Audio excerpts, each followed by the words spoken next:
Blur, Out of Time, on XFM 104.9, Ricky Gervais, with me, Steve Merchant, Karl Pilkington.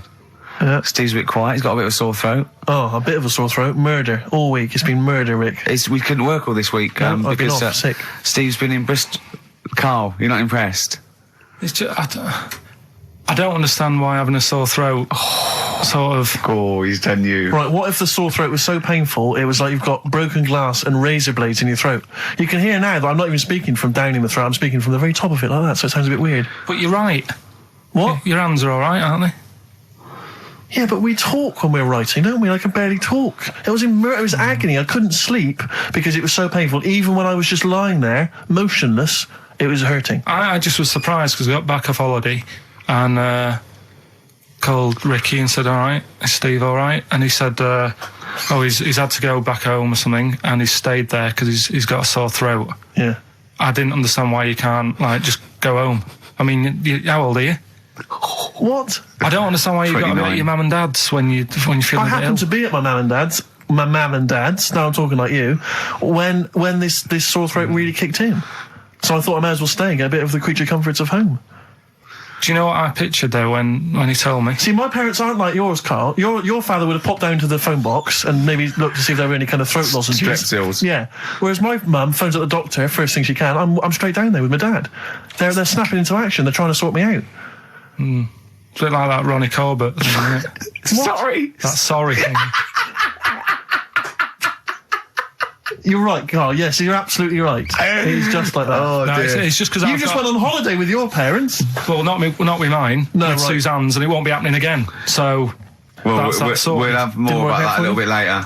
Luckily we came in a few times, didn't we? We've been here since about 11:30, haven't we? Yeah, sorting stuff out.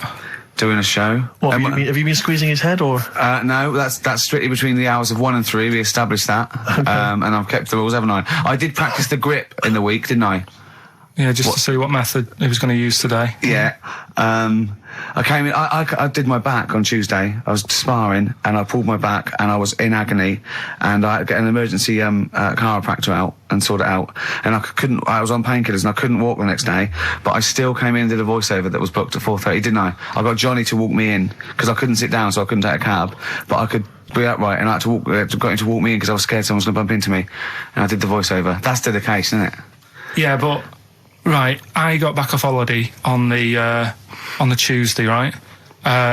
First day back was going to be on the Wednesday, right? So I thought, well, I'll take it easy, because you do that, don't you, when you've been on holiday?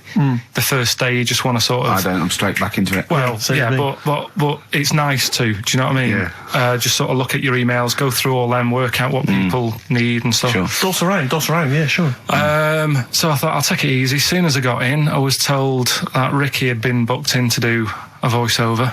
And I thought, can't handle that. Do you know what I mean? On the first day, him coming in annoying me, probably trying to get a week's worth of head squeezing in. So so I called him up and he said, I might not come in because I've got a bad back. I thought, well, that's all right, right? Then you just turned up, didn't you? He said, I managed to get in a cab. Yeah, Johnny walked me in, and that's what, yeah. And he did the stuff, which I haven't got it here at the moment, but I'll find it on the system and I'll play you what he did. That he's been paid to do as well. It's all right. Yeah, well, it's not all right. I had to pretend it was all right when I played it to all my bosses to try and look, let's play that a little bit later. But now, as we're all back together, Steve, would you say the boys are back in town? Yeah. Brilliant. Thin Lizzy, boys are back in town on XFM 104.9. Right, we are back in town. Me, Steve, and Karl. Karl's on holiday. Steve's been living with his mother because he had a sore throat, and I've been hobbling around still trying to keep things going. Do you know why I think I was ill? Stress. I genuinely think it was stress. I think I'm analysing it. What do you think of that, Karl? But I'll tell you what it is. Look, think about it though. We live in London. We got the war, the threat of terrorist activity. That's where I live. I'm all right. Next one. We got SARS. One. Yeah, but you can walk to work. I got to travel on the tube. I came in this morning. I saw a Chinaman sneeze. I was terrified. S Club 7. They've split up. I mean, I worry about those sort of people. They're young kids, they're talented guys. I mean, they say they're going to be all right. I'm not sure Tina is. I'm not sure she's got the talent. So there's just so many elements that stress me out. I remember you were worried about hearsay. Well, Kim Marsh is doing all right. Well, Kim's doing fine, but she got out early. Yeah. But, I'm not sure the rest of them will be. No, I'm just... they're quite emotional. I've got to worry about the show. I've got to be worried about this, you know. It's just me. I've never been that good when, like, anyone in the family's ill or anything. I've just got... Just because that's the way I am, do you know what I mean? If I'm ill, I don't expect people to run about. No, well, I've never been off for being ill. I mean, you were. Did a couple of weeks ago. But that's. But hang on, I've not missed either of the shows. I'm ill today, but I'm still here. You took I seem to remember you took a show off when you were ill. Yeah. You were But whinging. I was really ill. Right, sure. I couldn't even walk to work though. Yeah. That's what I mean. Did you go to the doctors? No, I was too right. ill to get there. Right. That's how bad I was. Did you call a doctor out? No. Oh, interesting. But it's just that. I mean, we were talking about it last night because I was saying to Suzanne, I said, "Oh, Steve's, he's been living at home all week." She said, "Oh, is he I like really the ill?" way he talks about you behind your back as well. Thanks. And she said, "What's up with him?" Malingering geek. And she I said. said, "Oh, he's got a sore throat or something." She went sore throat. Oh. So she said, "Well, you don't know how serious it is. Don't be offhand with him tomorrow because if he's coming in and he's still not right, because she always sticks up for you." Yeah. Right. And she Because said, you've "Anyway, got some sense. she said, and anyway, you're no good when people are ill." I said, "Hang on, what are you talking about?" So apparently, when we first sort of started going out, the first time she was ill, she kind of thought she saw the real me because she was ill in bed and that, and I was saying, "Oh, get up." And, Of course, you can drink alcohol with these. And I just was like, you make yourself feel worse if you lie in bed. I said, "Come on, we need to go shopping." And she said, "You go shopping." I said, "No, I'm not, because I'm rubbish at shopping for food." Do you know what I mean? I'm all right at getting that night's food, but once it starts, like, you've got a plan. Sure, yeah, you're dropping the bananas. I forget all sorts of stuff. So she said, Cursor all over the floor. Well, she was like feeling hot on that. She said, "I've got a temperature, so we'll come to the supermarket and hang about in the chicken frozen chicken section, cool yourself down." Yeah, sure. And it made her worse. So now she was like, "Do you remember that?" And I was kind of like, "Yeah." Who's that hot woman sitting in the chicken fillets? Yeah. That's Carl's girlfriend. She's obviously ill again. Even when I was younger, do you know when I told you that I was picked at school to give old people biscuits? Right, yes. Because you had nice hands, Because wasn't they it? had nice nails, right? Yeah. And then because I went down a storm at that, I went down a storm at that. said- Bravo! Getting back with the Garibaldi's the best I've ever had. Bravo! What do you mean you went down a storm? because I'm into biscuits, so you knew your stuff. I was talking to her about I'm them, into biscuits. right? So then Did you make sure that they finished the first layer before you dipped into the second layer? No, there's no rules like that. Just No rules. what do you want? What do you want? What do you fancy? Yeah. So then, because I was good at that, we were going to like an old people's home where they're a bit iller, rather than just being old. They were like ill, Yeah. and I said, "No, not doing that." Not going there. Because they're old people. They didn't want biscuits. Well, yeah, that's the They're most too thing, ill to yeah. eat. So yeah. So Did you have to dunk them in tea before you fed them to them? No, it was just like Did you feed them like Did you have to pigeons? chew? Did you have to chew their food, then stick it down their throat with your face? Like a little bird. Yeah, yeah. little trolley, right? A lad who I didn't really get on with, he had good nails as well, so he was serving the tea. Yeah.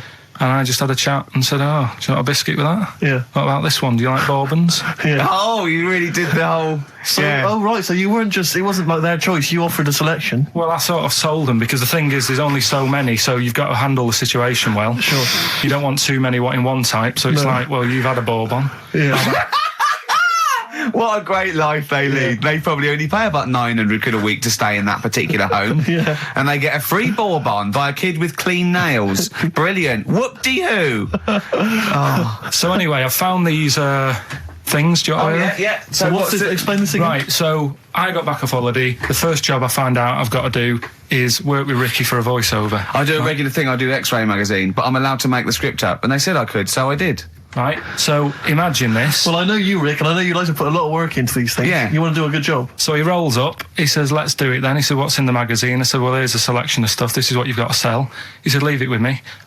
He goes into the little booth, and the first one he comes up with is this little advert for it, right?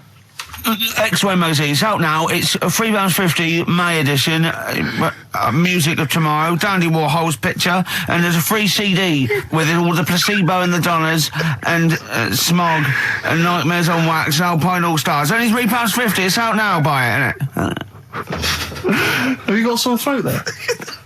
Well, that's all right, isn't it? And he was going, "You can't." I said, "We are doing that. I've done one. That is it. That's it." So I persuaded him. He went, "Right, okay, we can possibly put that on XFM, right? I'll have to see, right?" And so I wouldn't do it again. And he went, "But you need one for Capital." He said Right. Capital, no. I went, right, I'll do one more for Capital. Right. Because all the stations advertise the XFM magazine, right? So this is the one that you thought would be all right for them.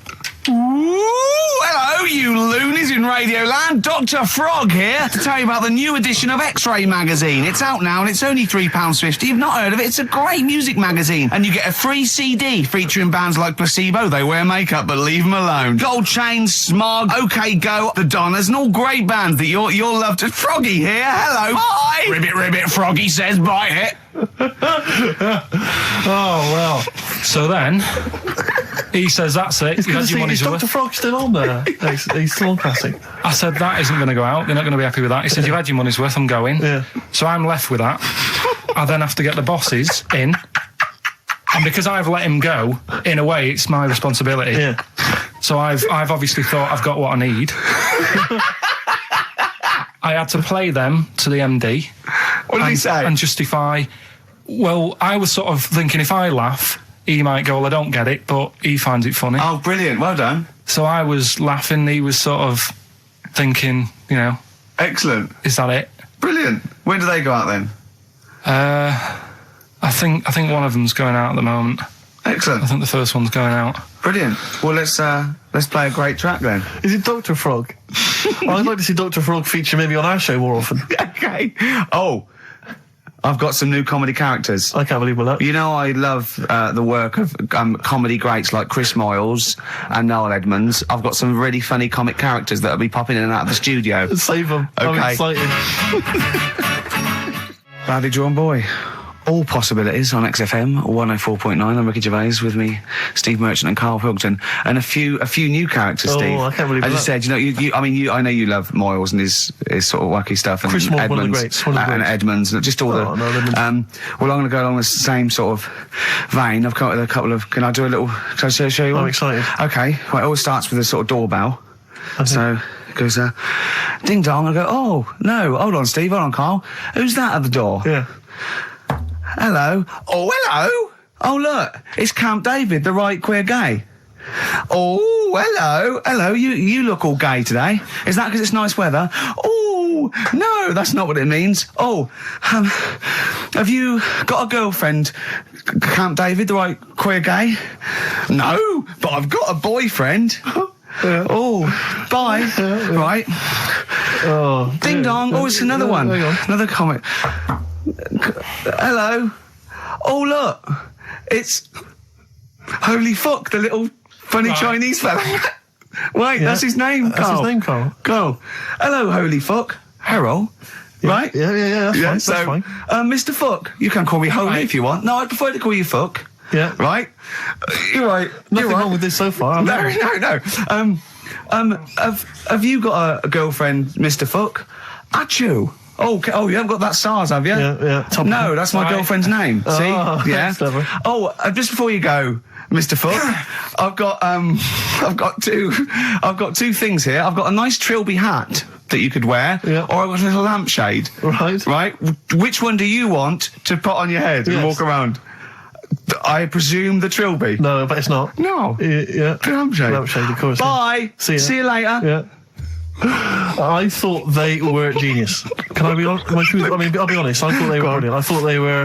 You didn't steal them off Chris. No, Moyles, did you? no. They're original. They're Because original sometimes characters. Chris Moyles has done stuff as good as that. I know, yeah, I know, but no, these are all mine. So there you go. We'll be hearing more from Camp David, the right queer gay, and the Holy other Fuck, one, the funny the other little Chinaman. What? All right, Karl. Yeah. Is that your sort of humour? It might not be your sort of humour. You just should have run it past me before you did it. Yeah. What one are you worried about in particular? The not Camp David. Well, No. say his name. No. Say his name. I'm not Which doing one? that. I don't know The which other one you mean. The Chinese fella. Well, I forget who that was. What was his name? I can't remember. Well, if you can't remember, it can't be that good, so we'll leave it. We won't do it again. Right? I'll tell you what I've got, Steve. Oh, what? Tell you what I'm thinking. Go on. Right. Do you know, like, TV programmes sort of get rested in the winter? Ding dong. Oh no. Hang on, who's this? Oh, Go on. hello Go on. again. Not now, Mr. Fuck. We're talking. Bye. Is that Holy Fuck again? Yeah. Okay, go. Look at Carl's face. Right, okay, that's it now. I'm not answering the door anymore. Right, okay, go on. Right, yeah. Ding dong, ding dong, ding dong, ding dong. He's trying to get in. You've got. Don't be impolite, Rick. Come on, Rick. He wants to come in. No, it's too late. It's too late. He's gone away now. Go on. Right, anyway, what I'm thinking is Rockbusters coming back for a bit. What? What are you talking about? He likes my idea. He likes my characters. He doesn't like that idea. If I Go on, what, Carl? No, what? I was going to say, if I came up with With what? Name it. with that Chinese fella What was his name for again? a I keep sketch, forgetting. you wouldn't have liked it. Let's do Rockbusters and see how it goes. I know you weren't a fan of it, but Hang on. Yeah, I but thought- to be honest, Carl, he dissed Cheap as Chimps, and we know that's a brilliant idea. Hang on. Sorry. We all agreed that Rockbusters was a piece of old toss. no, I didn't. I said it needed And that's why resting. we stopped doing it. I said it needed resting for a bit. I don't remember that conversation. What do you mean it needed resting? We abandoned it because it was appalling. You it started off as a nice idea, but you just gone crazy. None of it made any Let's play a sense. record and come back to this, shall we? What do you want to play? Bit of sugar. Oh, Yeah. Brilliant. That cheer us all I up. don't know why you were thinking of bringing this back. I'm genuinely worried about this. Well, Is that the doorbell? I would be lying, Rick, if I told you that didn't feature in my list of the best singles ever. That's lovely. It's a If I can't change your mind, Sugar. great pop tune. Brilliant, absolutely brilliant. I think Carl's worried about one of the names of my characters, so I'm changing the gay fella's name to David Gray, the bent pianist. The Scientist, Coldplay, on XFM 104.9, with me, Steve Merchant, Karl Pilkington, and Ricky Gervais, obviously. So Carl's just getting a little bit frustrated there with Steve, having nothing to offer after being off for a week. Do you know what he calls you now behind your back? Oh, God, here we go. No, it's all right. He calls you the Professor because of a picture of you in My Media. Oh, right. What did you say? He said it. did you approve it? I didn't actually know. No, you know what it is, don't you? It's, you know, when you take it from an angle, it sort of distorts one side, and they've taken a picture from a bigger picture, I think, and so it's, do you know what I mean? Like he's looking in a kettle, and he went, "What's going on there?" He said he looks like one of those professors of BBC Two schools programmes. Well, I take that as a compliment, considering what I call you behind your back. And I say, no, it ain't the Professor. Although Carl's looking pretty good at the moment, aren't you? I'm surprised. Can I just say, I'm surprised that you got chosen for having clean nails at school to serve the biscuits. Because I always imagine you, when I look at you, I see you as a child. I see you as a grubby little child who's always out in the street I getting think dirty. Carl is quite hygienic because he's always got a nice little. Nowadays I do. Yeah, nice but little top on. not the boyhood Carl. I always imagine you being quite neglected. No, me clothes weren't always the best, and they were a bit warm, but they were always clean. Yeah. Is I this a always country imagine that song your coming house- on? Are you Dolly Parton? I always imagine your house as having, and actually to be fair, I imagine your house has been very much the same, always stinking of chip fat. Yeah, also, my mum was always cleaning, so again, it was always sort of like clean. It was just, it smelled And of... cigarette smoke, maybe? Yes, it smelled of Dettol, pets, and cigarette smoke, and chip Such a fat. working class and smell, chip that. fat, yeah. That's a real working class sort of smell and look and stench. Yeah.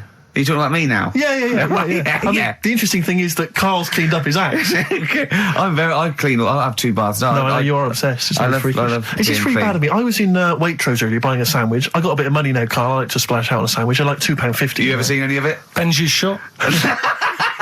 He does go to Benji's. I'll tell you what. I love Benji's. We go for lunch, right? And if he looks in a restaurant and it's sort of like $6.50, he goes, "Rick, I'm not made of money." Yeah. He is. We have to go to Benji's. He gets 2 sandwiches that have to fill him up, right? Because they're a quid Well, each or something. but I'm a big guy. I need a lot more food. I genuinely need more food than most people. I'm like a brontosaurus. It is. He's just grazing all day. So I can't afford to sort of splash out in Pret a Manger all the time with your fancy French sandwiches. I like to get a lot of bread for my money. I want a lot of bread. So I was in Waitrose, and some guy came in behind me, and he was sort of, I don't think he was mentally doolally, but I think he'd been homeless for just too long, and he was really. What's just right amount of time to be homeless? Well, I think it was. You want to get out of that game early, don't you? He's past the point of no return. This guy. I think it was too late for him. I think there was no going back really. 6 months. He came in and he was sort of walking at a bit of a weird angle. He walked like the Elephant Man, even though he wasn't deformed. It was probably like you were in the week. It was quite unpleasant. And he sort of came up to me and he went, and weirdly he spoke a bit like I'm speaking now because of my throat. And I thought, if I speak to him back, is he going to think I'm taking the mick? So I kept quiet. And he went, all right, what's your name? And I said, Steve, and he shook my hand. He forcibly took my hand and shook it. But he had these cuts and bruises on his face. Oh, the open sores. Yeah, and he was shaking my hand, and I was just terrified. I was just thinking, get off my hand, let go of my hand. And thankfully, did he have a bow round his neck? Well, he may as well have. I mean, seriously, and I caught the eye of a security guard. I had him thrown out. You know, I wore heart. This man does not have the funds to be shopping here. Please have him removed. This is part of the John Lewis partnership. And so they had him thrown out. And you know, I was just freaked out. I had to wash my hand as soon as I could. I couldn't imagine the kind of grime that was crawling across whether his kind of homeless ways. Are you still doing your social work? Or whenever I can, Rick. Yeah. Yeah. At least he used to give it to old people biscuits. You'd have gone, I'm not going near them. Look at them gums. Wouldn't that have been grim? Would you have wanted that though? Old kind of homeless people touching you? Well, no, I'm not Jesus Christ. No, I know. It's not on the list. I don't have a shopping list on. What do I know? I need some batteries from a Walkman. I need to be touched by some old people. See you later. Cheers. I was watching, the one thing I did watch all week was Columbo, which seems to be on constantly. I was watching Columbo, and I know you're a fan of Columbo, Rick. One of my favourite programmes of all time. Right. I was like, do you not think that All right. I just thought you were going to talk about it. Well, which one? They made about 90 and they're showing on about 4 channels in rotation. But it doesn't matter if I tell you who did it, because you'll find out in the first 5 minutes. Yeah, exactly. You find out in the first 2 minutes anyway. Let's be honest, if Robert Vaughan's the star, it's probably going to be him. Or Culp. Often Robert Culp. Yeah. Yeah, sometimes Patrick McGowan. But do you not think that Columbo looks like he smells? Would you imagine he smells a bit? He's a brilliant detective. Well, he's got that dog and he smokes cigars, so I imagine he smells... I reckon he stinks. I reckon he doesn't clean his clothes enough. Oh, I think he has. I think he gets up and washes. But I think he puts on a crumpled he's too absent-minded. I think he's too busy thinking on solving crimes and stuff. What do you think? Do you think his wife makes him clean his pants now and again? I think they're quite a bohemian couple. I'm not sure she's really interested in that. I think she's got her own mind. Maybe she's a painter or something. No, maybe she's losing it a bit and he's a bit embarrassed by it. Yeah, that could be true. And she's probably incontinent, so while she's ironing his trousers, she just all over them, and he goes, oh God, she's shatting my pants again, I gotta wear them out. Yeah, so that's what... Oh, ding dong! Who's that? This? Oh, hello! Oh, look, it's David Gray, the bent piano player. Oh! All right. I thought it was going to be Columbo. That would be the joy. Ding dong. My wife loves you. No. Hello. Oh, I don't believe it. Look who's turned up. Do you want to do Rockbusters, Steve? Now, can we? Okay, listen. With the whole Rockbusters thing, I don't want to be responsible for bringing it back. So I think we should put it to the vote. You should email in. We'll give people 5 minutes to email in. I'll take a straw poll. Do you want to see the return of Rockbusters or not? We're leaving it to you, the audience, to decide. Okay, Steve. I guarantee it's going to be a landslide. They are all going to want it. But why have we ever trusted our listener? We know what they're like. You've just described some of them with a bloke in Waitrose and Columbo's wife shitting herself. So that's the sort of people that, you know what I mean? Yeah. It was weird because the Waitrose guy did ask for my autograph before he was hauled away. So maybe he is a listener. But all I'm saying is maybe the posters have drawn in some fresh blood. There's some people who've maybe not heard Rockbusters before. They're the ones who probably vote for it. Anyone else who's heard it before, surely they're not going to see the return of that.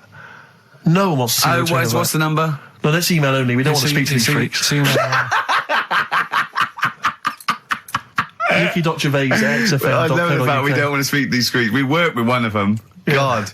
Yeah. If you want to see the return of Rockbusters, vote yes. If not, no.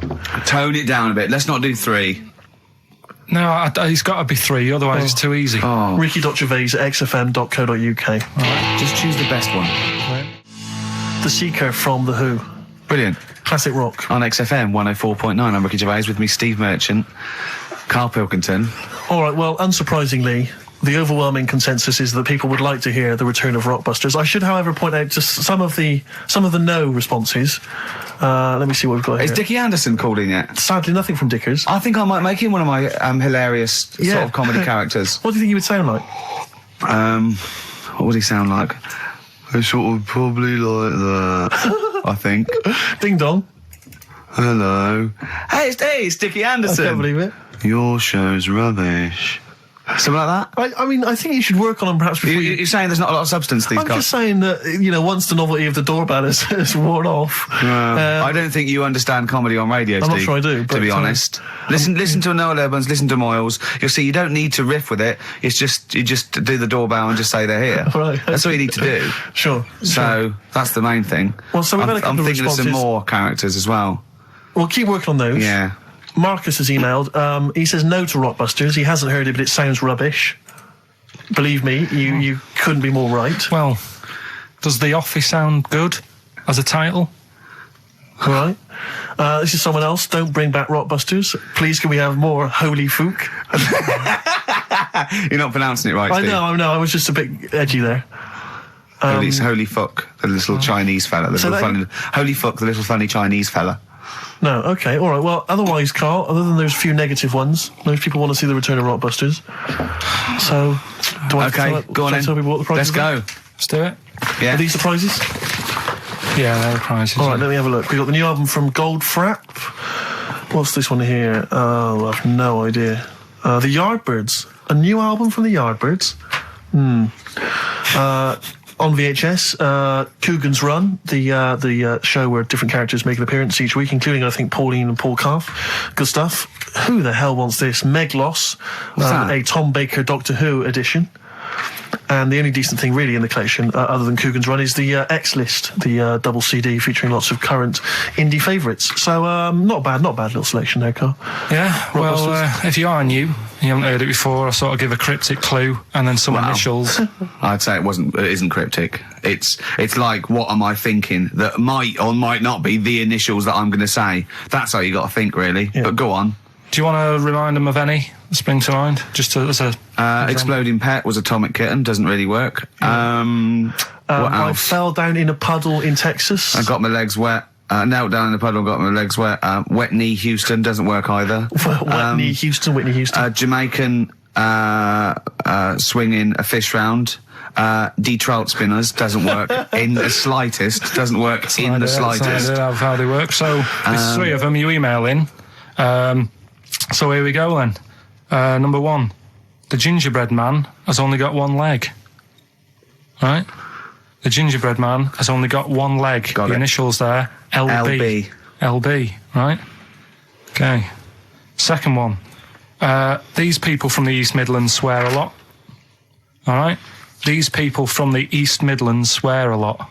These people from the East Midlands swear a lot. The initials TTD. Right? And the third one, have a holiday in Italy. Right? So you've done three then? TB is the initials on that one. So quickly again, the first one, gingerbread man's only I've got that one as well. I've got that one. I got two. These people from the East Midlands swear a lot, TTD. And the third one, have a holiday in Italy, TB. Email in with what the songs are and you win that stuff. Ricky.Gervais@xfm.co.uk. Hang on, it's not the songs, it's the artists, isn't it? Yeah, just Oh yeah, like he said that. Yeah. Okay, fine. Email only, please. Ricky.Gervais@xfm.co.uk. we got that going. Yeah, looking forward to the answers on that. Bit of feeder would be good, wouldn't it? All right. I love this music. Forget about tomorrow. Feeder on XFM 104.9. We've had a response from Dickie Anderson. Dickie Anderson, our number one fan, although not a man who's, he's not afraid to criticise constructively. Yeah. And he's simply emailed in, surely your show is bad enough without bringing back Rockbusters. A valid point. Placebo and Bitter End.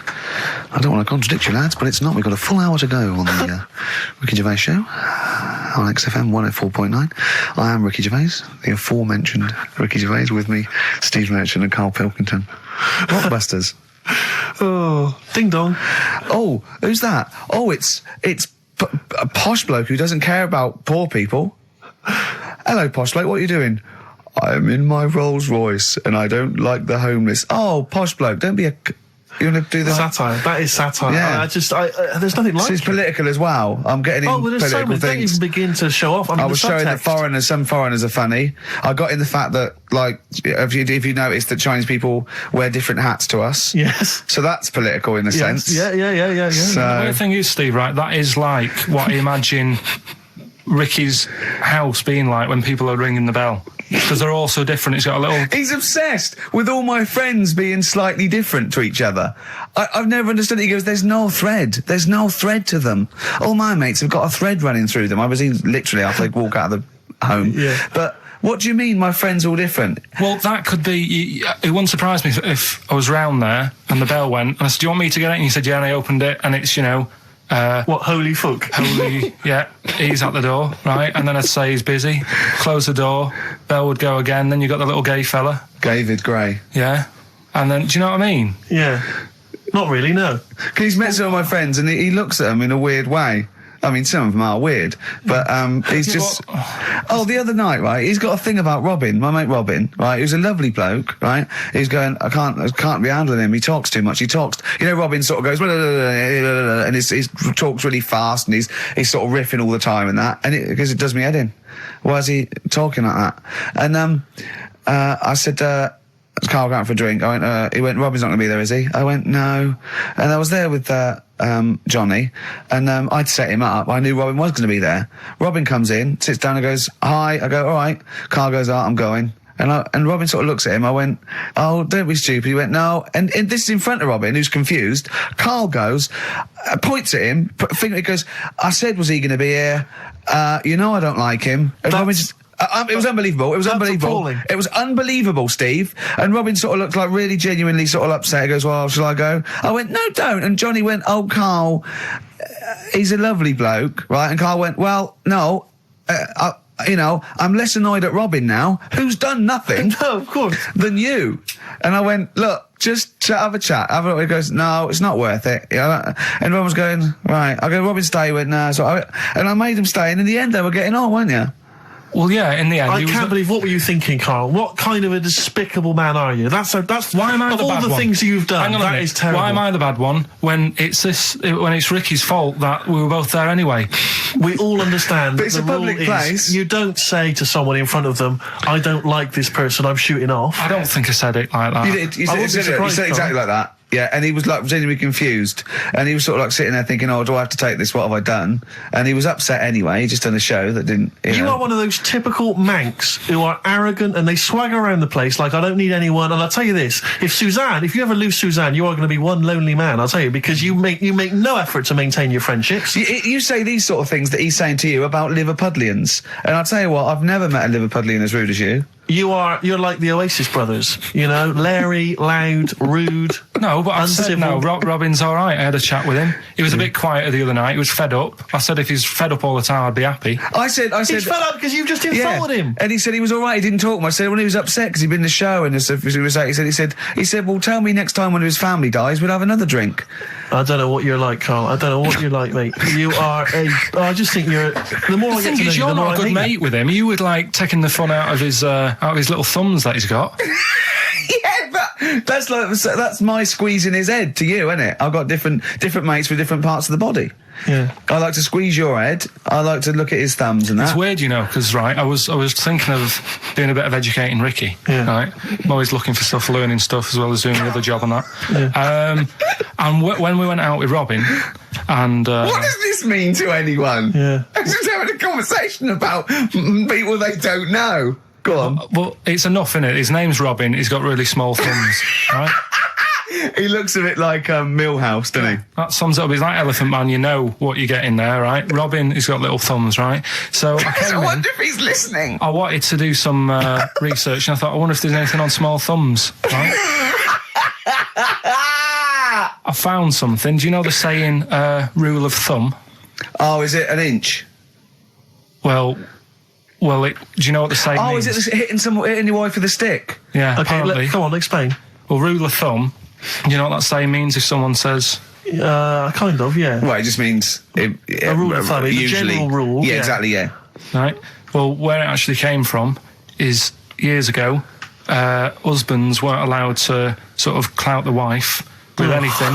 What was it like in the past? I know, You yeah. couldn't clout your missus. With anything wider than your thumb. The stick had to be the same, no bigger than your thumb. I know, So I was a bit- thinking so a big Robin bloke- could do no damage if he went out with anyone. Although his is wide, he's got a little thumb like a little knob, isn't it? It's like it's truncated because it starts off normal. It looks like he's had his big toes put on his hands. Does he have to drink a pint with two hands? Yeah. And he's dropping stuff all the time. Can I He's- just go back to the rule of thumb thing, though? The idea, what date was this? I'm not asking Karl, I'm looking at Ricky, because you're not going to have any idea, Karl. It's just going to be the past. Yeah. But I like the idea that... I think it's the same sort of day where, I don't know, you got hung for being homosexual and you could shoot I a just love Welshman. the idea that there's blokes beating their wives with shovels, logs of wood, and someone's gone, hang on a minute, everyone, Hold on, this is wait crazy. a minute. Let's have a look at your thumbs. What can we do? Wait a minute. We've got to have some kind of rule here. I'm all for beating your wife, but let's have some kind of rule. Let's give him a sporting chance, Yeah. surely. He goes, well, I'll tell you what about you can hit her with the width of your thumb? And the wife goes, make it the width of his knob. I go, no. He no. slaps her again. Yeah. Width of your thumb. All right. Better?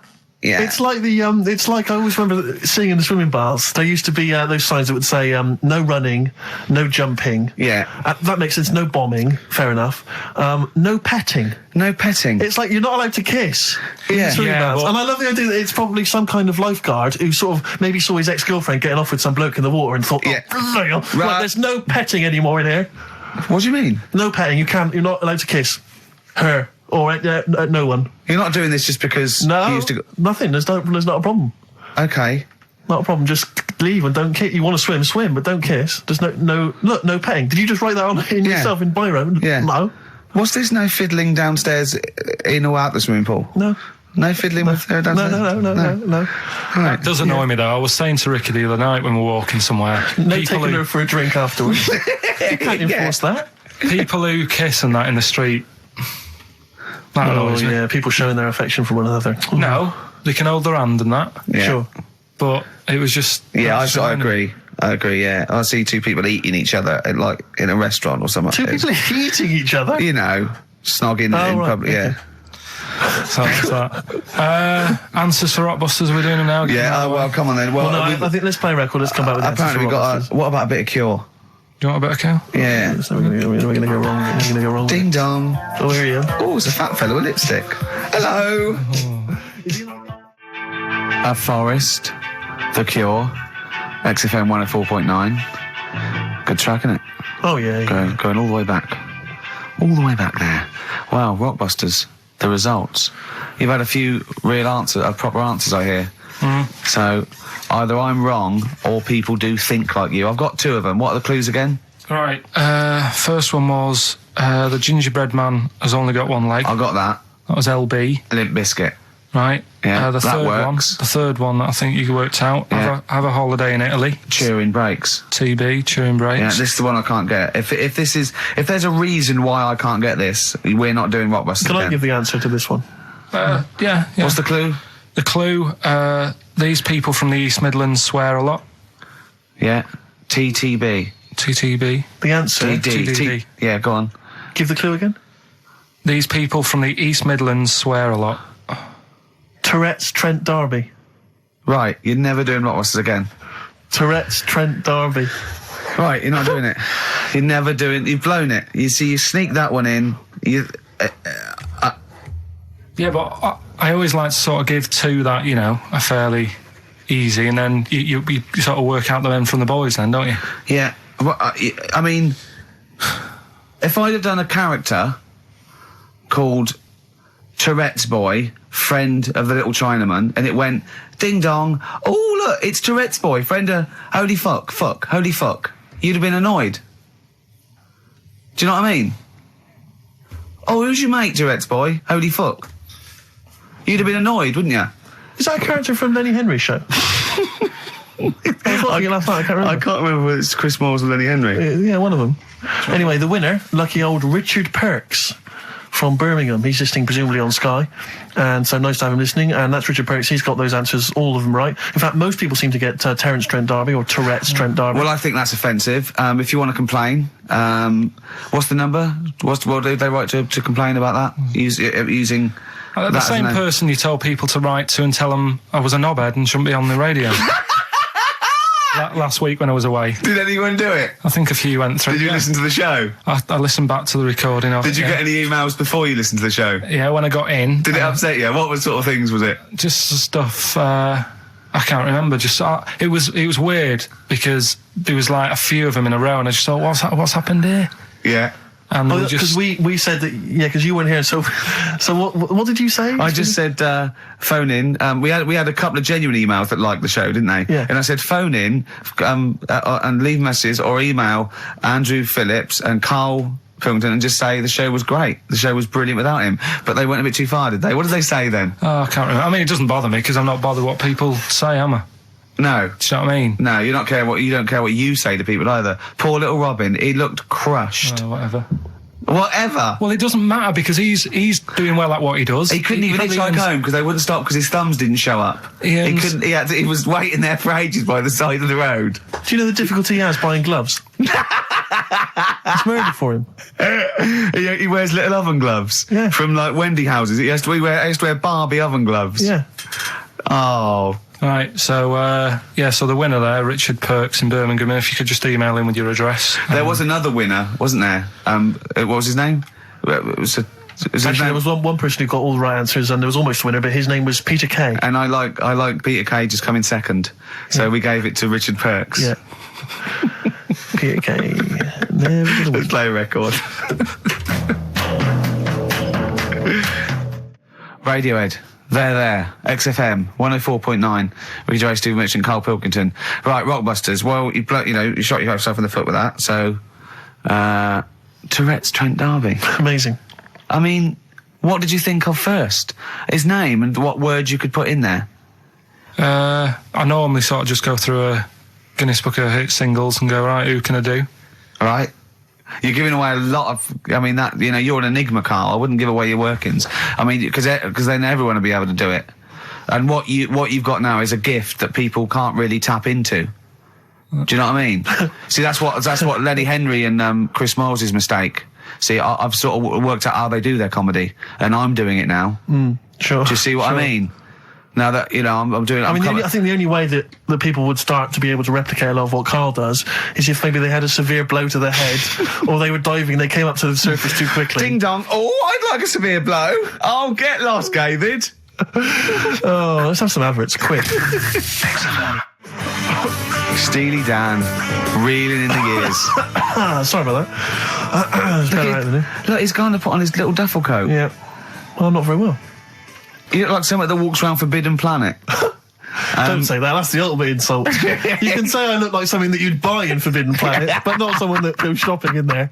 Please. The Professor. Oh, the Professor. Oh, brilliant. Oh, talking about weird-looking heads and stuff. Go on. We're doing that cartoon on the internet at the moment, that little cartoon I did of Karl. And the bid's up to 200... sorry, that doesn't make any sense to people that don't know what you're talking about. Oh, I did a little cartoon of Karl. And because he doesn't like his picture in the paper, when people request a picture of us, he started sending that off. And it's in heat, and it's going to be in Jack.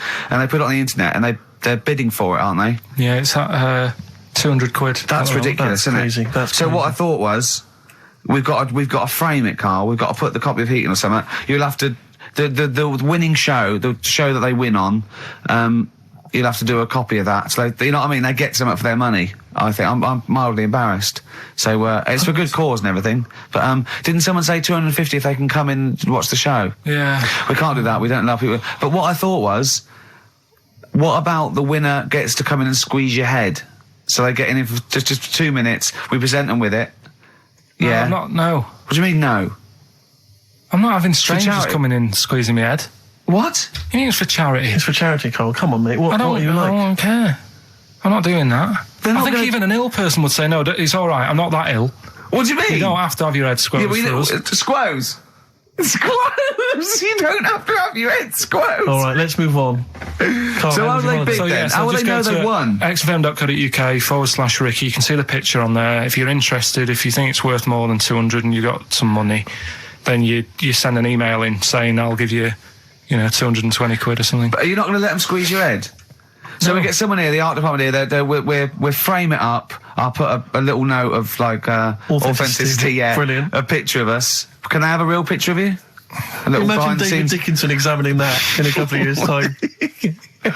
This is as cheap as chips. Yeah. You can sue him then, because he ripped off your phrase a little bit, didn't he? You've been done here, mate. You have more money than sense. 220 I'll quid. tell you what, have we got monkey news today? We might not get to it, mate. We are running out of time. No, we're doing it. What do you mean, we're doing it? The show isn't complete without it. I'd rather drop adverts and stuff. Well, I'd rather drop adverts. No, we're doing monkey news. Do you want it? Rick, my concern is that if you put Monkey News on the subs bench, it's going to be like David Beckham. Yeah. He can have his eye wandering to other radio stations. Yeah. And look what he's doing. Yeah, he's He off might to be Real leaving off Madrid. to Real Madrid. I might take Monkey News off to Radio 2 or something. Yeah. Right? So Yeah. don't believe in Monkey News on the I bench. imagine if they're listening now, they're probably going to call you and go, Carl, were you serious about bringing monkey news to Radio 2? Because the check's open. Well, do you want a bit now, or what we're doing? Well, no, I wanted you to tell Steve about your holiday, because you told me in the week. Go on. Steve, I mean, bad idea. I had a feeling anyway about going away with, like, Suzanne's mum and dad. Because I've never been into sort of family holidays anyway, right? Even when you see it, whenever I've been on holiday and you see, like, families on planes and that, and they're all having a laugh and a joke, loving it, and then on the plane going back, you can see that they've gone off into groups, and, like, you know, the dad isn't talking to the daughter and all that business. So I thought, asking for trouble, but, you know, I do everything once. Do you know what I mean? Boxing, dancing, going on holiday with parents and that. Yeah. Give it a go, see how it goes, right? So Not your A-levels, but fair enough. it started off. It started off bad, didn't it? Because last week I told you that you know, our dad called us up and said, you know, I want to take some tea bags with us to Madeira. Yeah. What's the best way of packing them? Yeah. Right. So I knew there was going to be problems like that, because the thing with Suzanne's family, right? They like having a routine. They know what they're doing every day. They know what they're having for tea every day. It's the same thing every week and stuff like that. Yeah. So I thought this is going to be interesting, this, because they can't do what they normally do. Sure. I love it. I love you treating it like an experiment. Yeah. Right. Just watching them all the time. So the first problem was they'd never flown before. So I was winding them up a bit. Saying, course you were. it's murder. It's really horrible. You know, plane goes all over the place. And Mum had done some research saying, well, I've been reading about it, and Oh, she got a funny accent. more people, there's more chance of me being killed on a donkey than there is on a plane. So I upset her. I said, right, Especially when we if you get go to there, Spain. I said, when we get there, let's see if there's any donkeys on the beach. Yeah. Right? And she didn't like that. So, Oh, what? To joke about you hoping she died? yeah. Oh, what's up with her? Right, so we get there, and, you know, they see the villa and that, they're quite happy with all that business, right, with all that stuff. And then, as time went on, I was getting a bit sort of fed up with them being around us all the time, because Yeah, sure. I think you should have your own time when you go on holiday with the family. You should say, right, you go off and do your thing. Yeah. We'll do our thing, and we'll meet up later and talk about what we've been doing and stuff. Anyway, so it gets to, like, the Thursday. We've been away since Monday, right? And I said, right, we're going out tonight. So our mum says, yeah, we'll come with you. I said, no, it's just us. We're having a bit of time on our own, right? Is it true you said to her, you told me this, you said to her, you started to annoy me, I want some time on my own? Well, I told her at the start, I said, it's going to be interesting, this, because people annoy me when they're around me a lot. Sure. So I wasn't nasty to her, I just was saying people, not her. All right. Yeah. Do you know what I mean? I'm just saying, you're going to get on my nerves. So, You hailed a donkey for her. so no, but seriously, right, with the flying, do you know those stockings that you can get because of deep vein thrombosis? Sure. She had them on in the cab.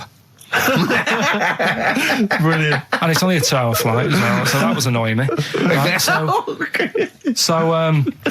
anyway, it gets to this, you know, the Thursday night when I'm going out with Suzanne, and her mum's like sat on the sun lounger outside. So where are we going tonight? I said, no, like I said, it's just us. We're going out having a bit of time to ourselves.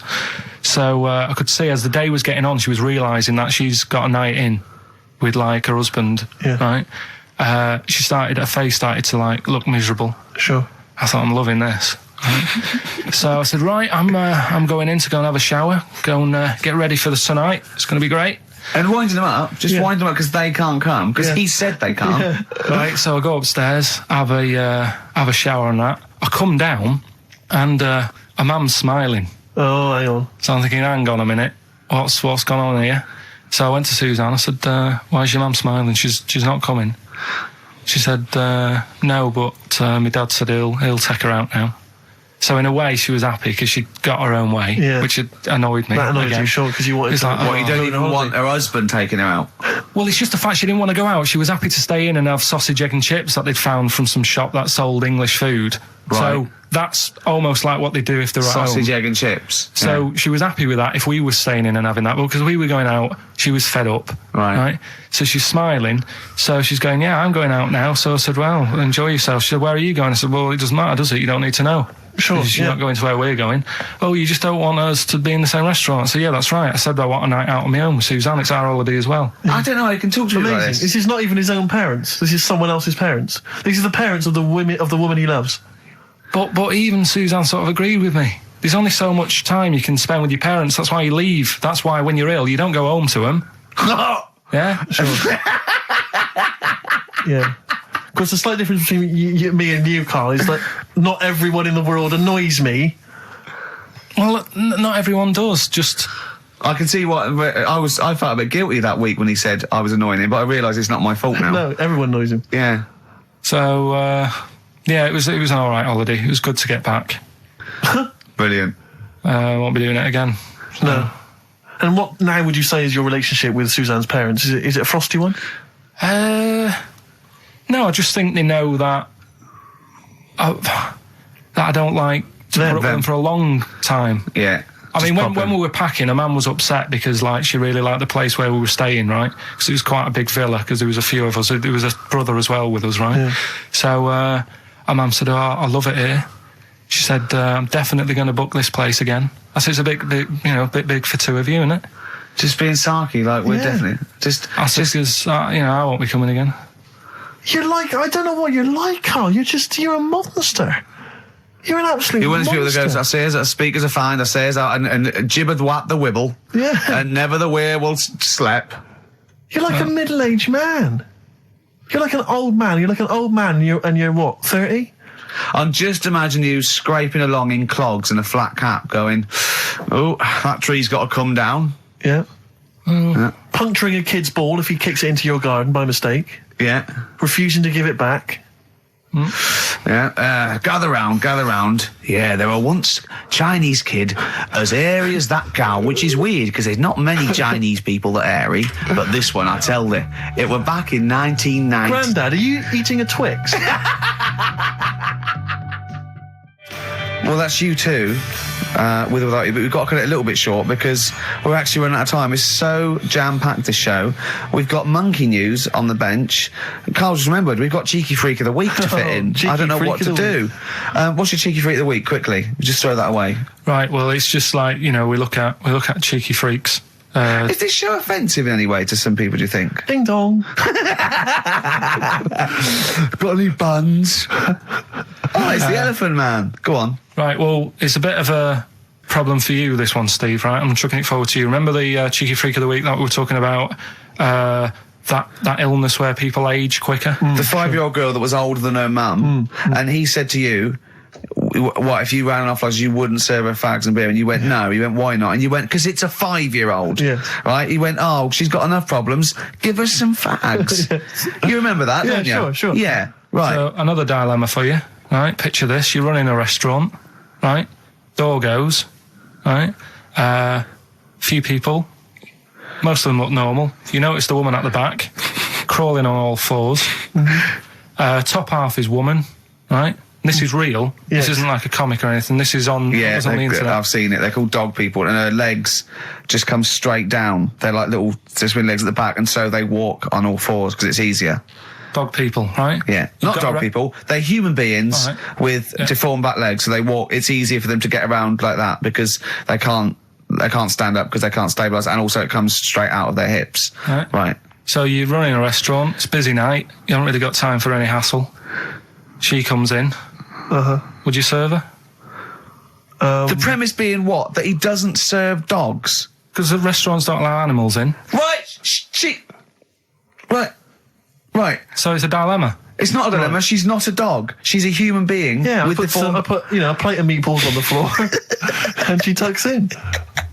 and a little glass of, a little bowl of wine next to it.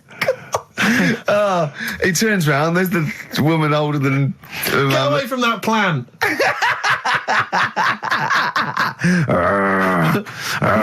Is service included?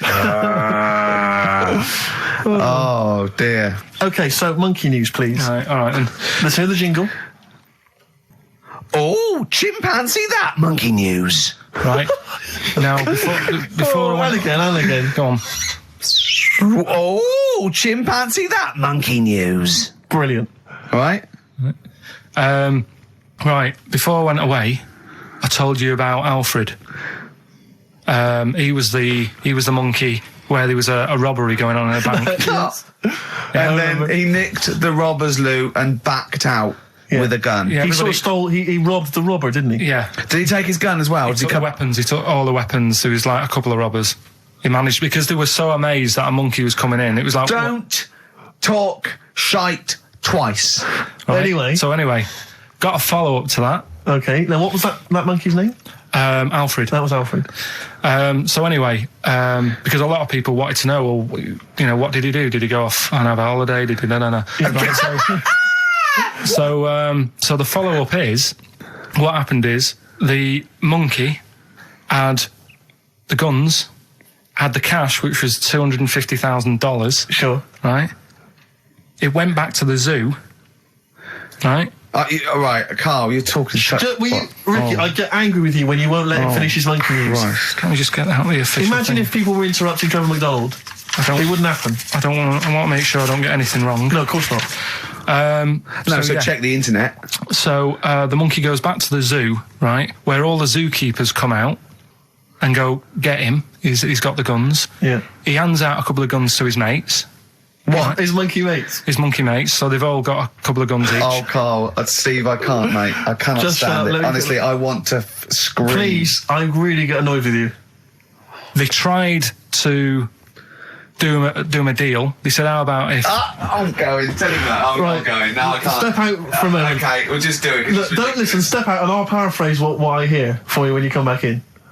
Step out now, please. I need to hear the end of this. This is monkey news. This is important stuff.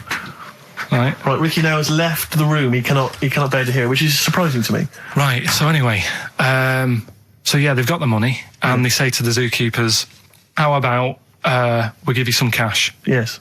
And they go, Sorry, hang on. Sorry, the zookeeper said that to the monkeys. "Yeah." Right. No. The monkeys who have got the £250,000, Right. say to the zookeepers, "We'll sort you some money out if you let us go." Sorry, the monkeys say to the zookeepers, "We'll give you some money." Yeah. You don't see any problem with that? Right. Listen. Okay. It's nearly finished. Right, I'm listening out there. This is ridiculous. What do you mean the monkeys say? What do you mean the monkeys say to the zookeeper? They were probably holding the money out, like kind of going, "Look, we'll do your deal." Right. Okay. Come on. And what happened is, I think they were happy with that. I think they left, and that was that. They wanted to get out of the zoo because they didn't like it in there. There's the thing. Right, I don't... Just have a look. Right, Carl, think.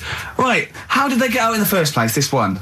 Just let Steve have a... So why did he go... So he went and robbed... He thought... he knew there was going to be a robbery that day, did he? He might have been getting some money before they went to escape, and then that happened and they had more money. They might have been withdrawing some stuff out. What do you mean? No. If he was planning on leaving the zoo, he's going to get his savings. What are you talking about? What have you read there, Steve? I've got a feeling this is a review of one of the Planet of the Apes films. I think it's Escape from the Planet of the Apes. I'm not certain. It could be Beneath the Planet of the Apes. Right, Carl, think. Please think, right? So this monkey, right, he leaves the zoo, right? So he leaves the zoo, which he can do, presumably what? They leave him the keys or what? They're chatting to him, they might as well. He goes to a bank. What's he thinking of doing? Sees a robbery, probably by chance. He probably wasn't tipped off, was he? Or has he got one of those police scanners? Probably got one of those police scanners. Well, I think he was going to the bank to get a mortgage to build I think he wanted an extension, didn't he, on his cage? Think of that. And so I love the fact that he hands out the guns and they do a deal. It's honestly, you've got the best mind working on radio today. It's incredible. The only person who makes less sense is Terry Wogan. He goes up and down, doesn't he? I can't understand his sentences because I don't know. No, it's like freeform poetry. Yes, I don't know whether it's the end of a sentence, in the middle, Sure. a new one. Yeah. Yeah. But Let's have the jingle again, a record, and then we'll probably have to wrap up the show, I imagine. That was, chimpanzee that monkey news. Well, Mr. Stipe, I am not Kenneth, but I can tell you the frequency was 104.9. See you next week. I'm Ricky Gervais, with me Steve Merchant and Karl Pilkington. Do you think that when Marconi invented radio, this was what he had in mind for it? Yeah, 2 hours of absolute... See you later. That was the record before us, and here we are, pre-recorded, because we did this a few weeks ago, because we're not here at the moment, are we? We're away in that. I'm Ricky Gervais, with me Stephen Merchant. Hello there. And Karl Pilkington. He's not actually with us. No. He'll be in some of the best of clips that will be coming up shortly. Yeah, this is just us, isn't it? This is just us. We did this, when did we do this, Rick? A couple of weeks back. Hold on, what is it? It's the 27th today. Yeah. I enjoyed Christmas. I loved Christmas. I loved Christmas. I had a great time. What did you get? Loads of presents. So did I. I'm glad they made it to number one. I'm really glad. Stroke, he, she. Yeah, I'm really glad that the pop idols, Cliff Richard, Westlife, made it to number one. Bo Selector. Yeah, just delete that. Yeah. Okay, well, we're going to play some of the best of, some of the greatest moments of the last 3 weeks. Yeah. Ever heard on XFM 104.9. What about this? Do you remember this one? Oh, which one is it? All right, so here's the first bit. XFM 104.9, Ricky Gervais, Steve Merchant, Karl Pilkington. Tell us about this monkey, Karl. You're going to love this one, Steve, right? So last week we were talking about how, like, a lad left his family because there was problems at home and that. He went and lived in the wood. He got airy, right? No. Leave it there, Rick. We haven't got time to go into right, it. so... That's what happened. And that's what happened. He lived with the monkeys. He went airy. That's what happened. Looked into some other stuff about, like, airy kids and all that. Yeah. Came across this story about a bloke, right, who worked in a zoo. Oh, dear. Right? So... Trouble's brewing. Loving his job and that, but it's quite a lonely sort of job because you don't see many people. You're just dealing with animals all the time, right? So anyway, he gets a bit pally with a monkey because it's the closest thing to a human. Well, that ape is. Right. Yeah, but you can't really go that close to apes. It's dangerous. What do you mean? What type was it? Do you Just mean let him tell the story. Was it a chimpanzee? I reckon it was a chimp, yeah. Yeah, it was you a don't chimp. even know, so it was that's a an chimp. ape. It was a chimp. Yeah, but it doesn't matter, does it? So he It's the gets story. pally with him. Right, so he gets pally with him. Did they go on holiday together? Well, no, I mean, it starts On the off. pool It together. starts off just checking each other out and probably sharing lunch and that together. Yeah. Right. Anyway, this goes on for a while. They're getting on well on that, and then after a while, right, the monkey starts sort of imitating him a bit more and sort of walking upright. Oh, God. Yeah. Right. So he thinks, that's a bit weird. Anyway, they get on really better and what have you. So he thinks he could live at home with me. Because we're getting on the storm. Yeah. Right. So he takes him home, and before Is you this know the it, beginning of Beneath the Planet of the Apes? I think it is. I think you've seen this on video. I'm worried because he's already imitating him and they're moving in together. I'm thinking it's maybe a bit like Single White Female.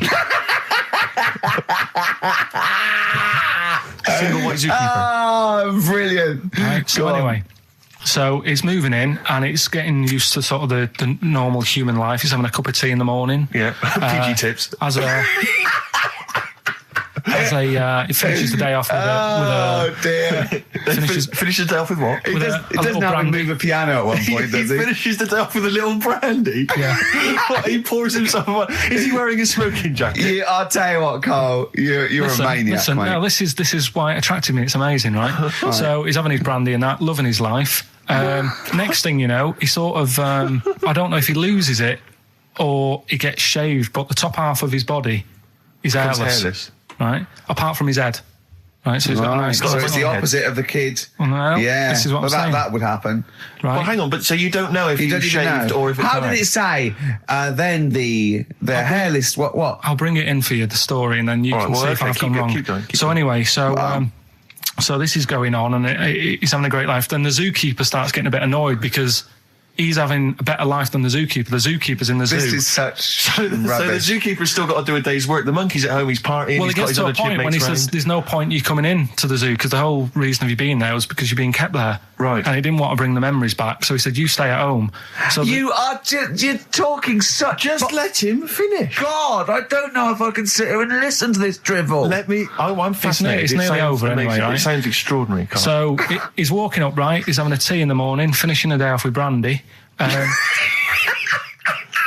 Gets a bit out of hand. Only tries it on with the zookeeper's wife.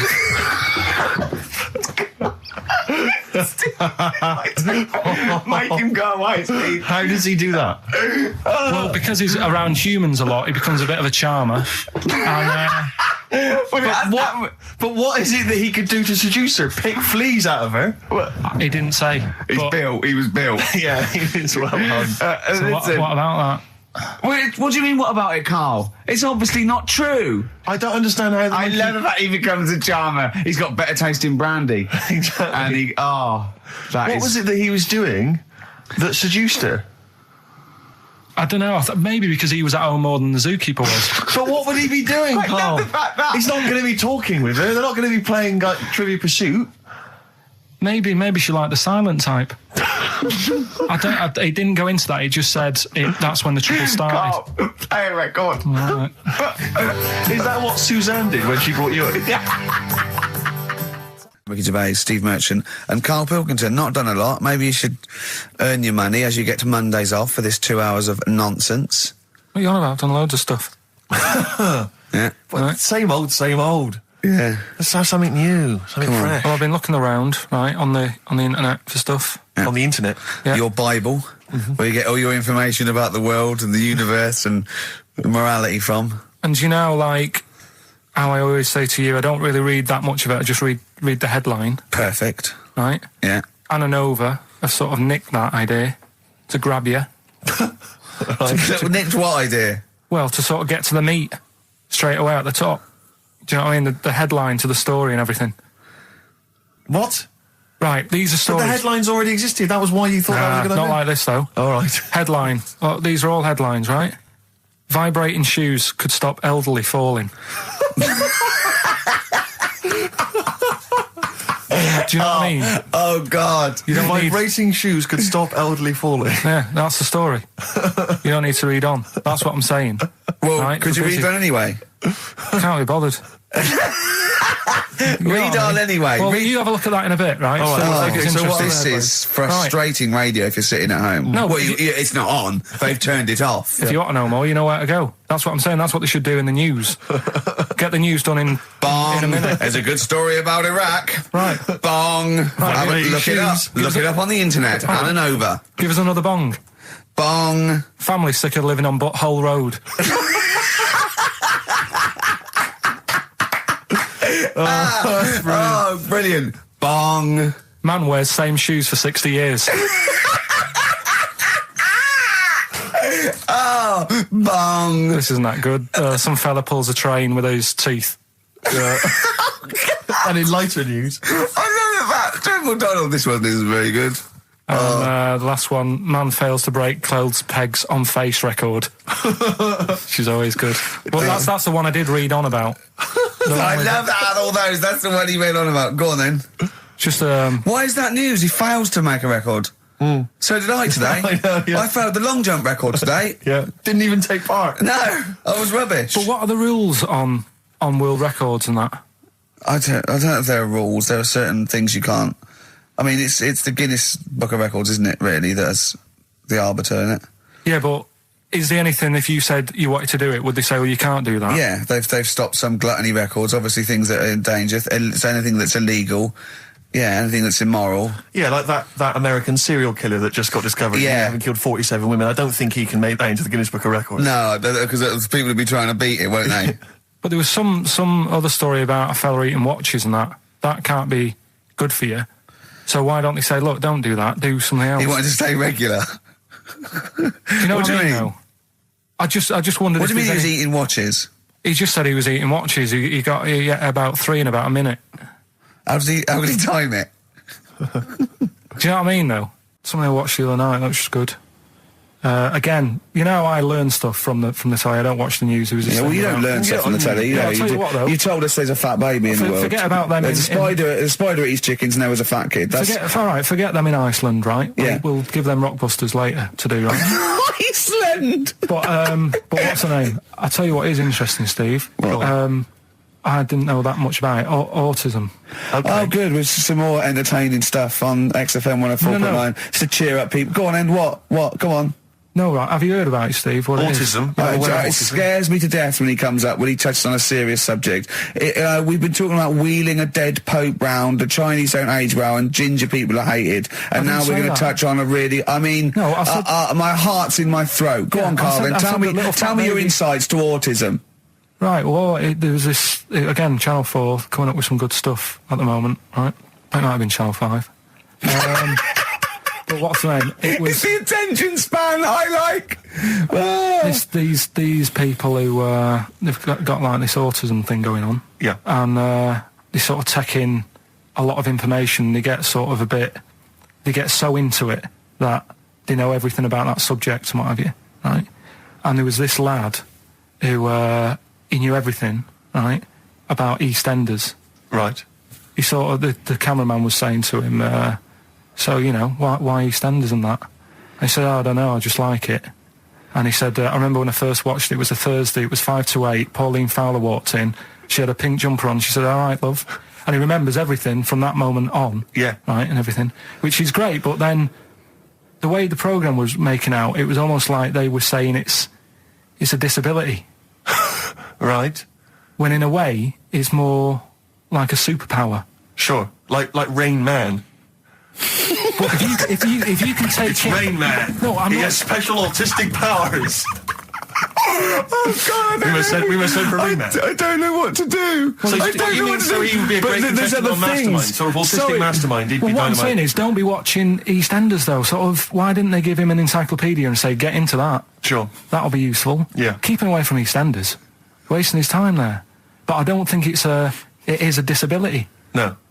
Yeah, there are other things, and they're not. It's also autism is a matter of degrees. From what I know, and I'm sorry to have to do this, but I feel that I have to at least be the voice of reason, as ill-educated as I am on the subject. But I think there's degrees of autism. I think some are higher performance than others. There's other issues with it. It's not they're just got good memories. They don't go around doing tricks for people because they can remember stuff. There are other issues with it.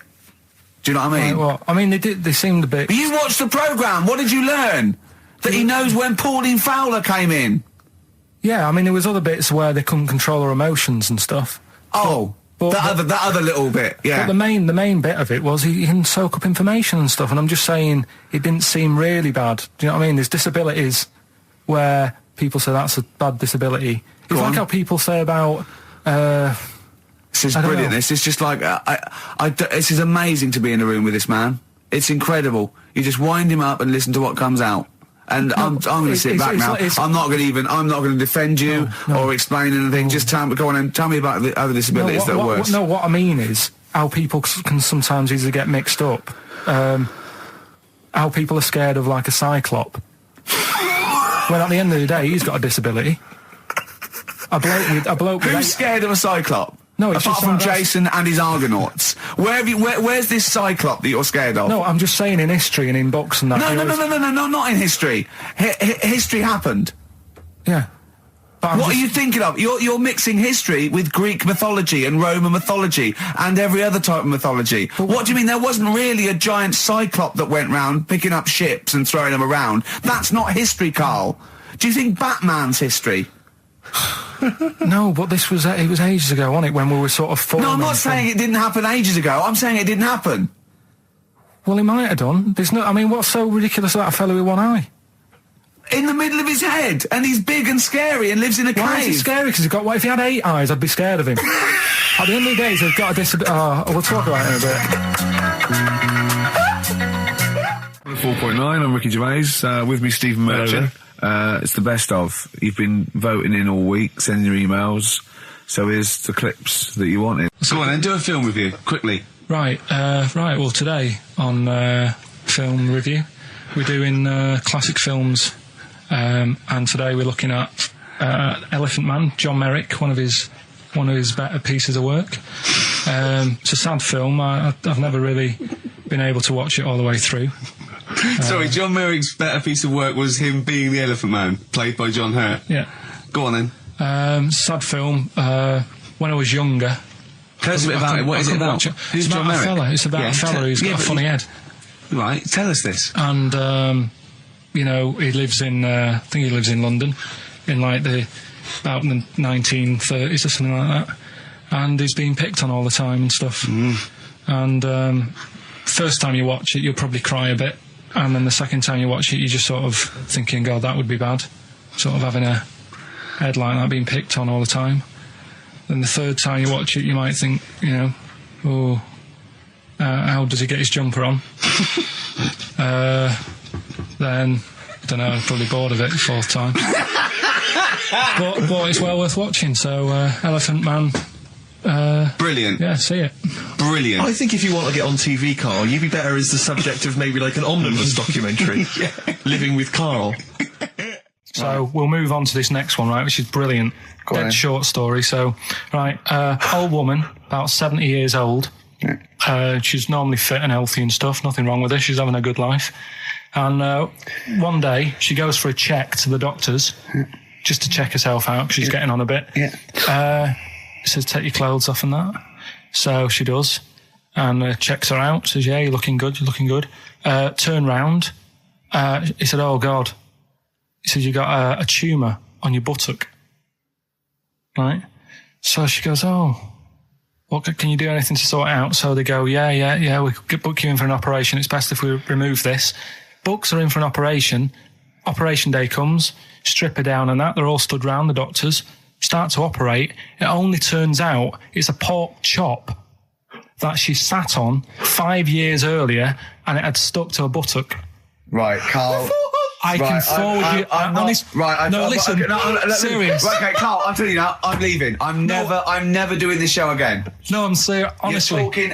I've never had such. What do you mean? You couldn't believe it? No, when I read it, I said, I've got to tell Ricky that. This woman had a pork chop stuck to her arse for 5 years, you mental case. Of course she didn't. I had some exciting news this week, Karl. You'll be pleased to find out. I'm worried that you might get a little bit jealous, because it's obviously going to impact on your world quite strongly. Because I know you think you'd like things to be quite samey. You'd like the status quo to be maintained. You like the fact that in the past, we've had some crosswords. Because I remember, what did you think of me when I first walked in? When I first came in on the first day of XFM? I don't know why you're making a big deal out of it, because I'm just being honest, though. I'm just being honest about a lot of people who see you for the first time sort of go, well, he's a bit weird.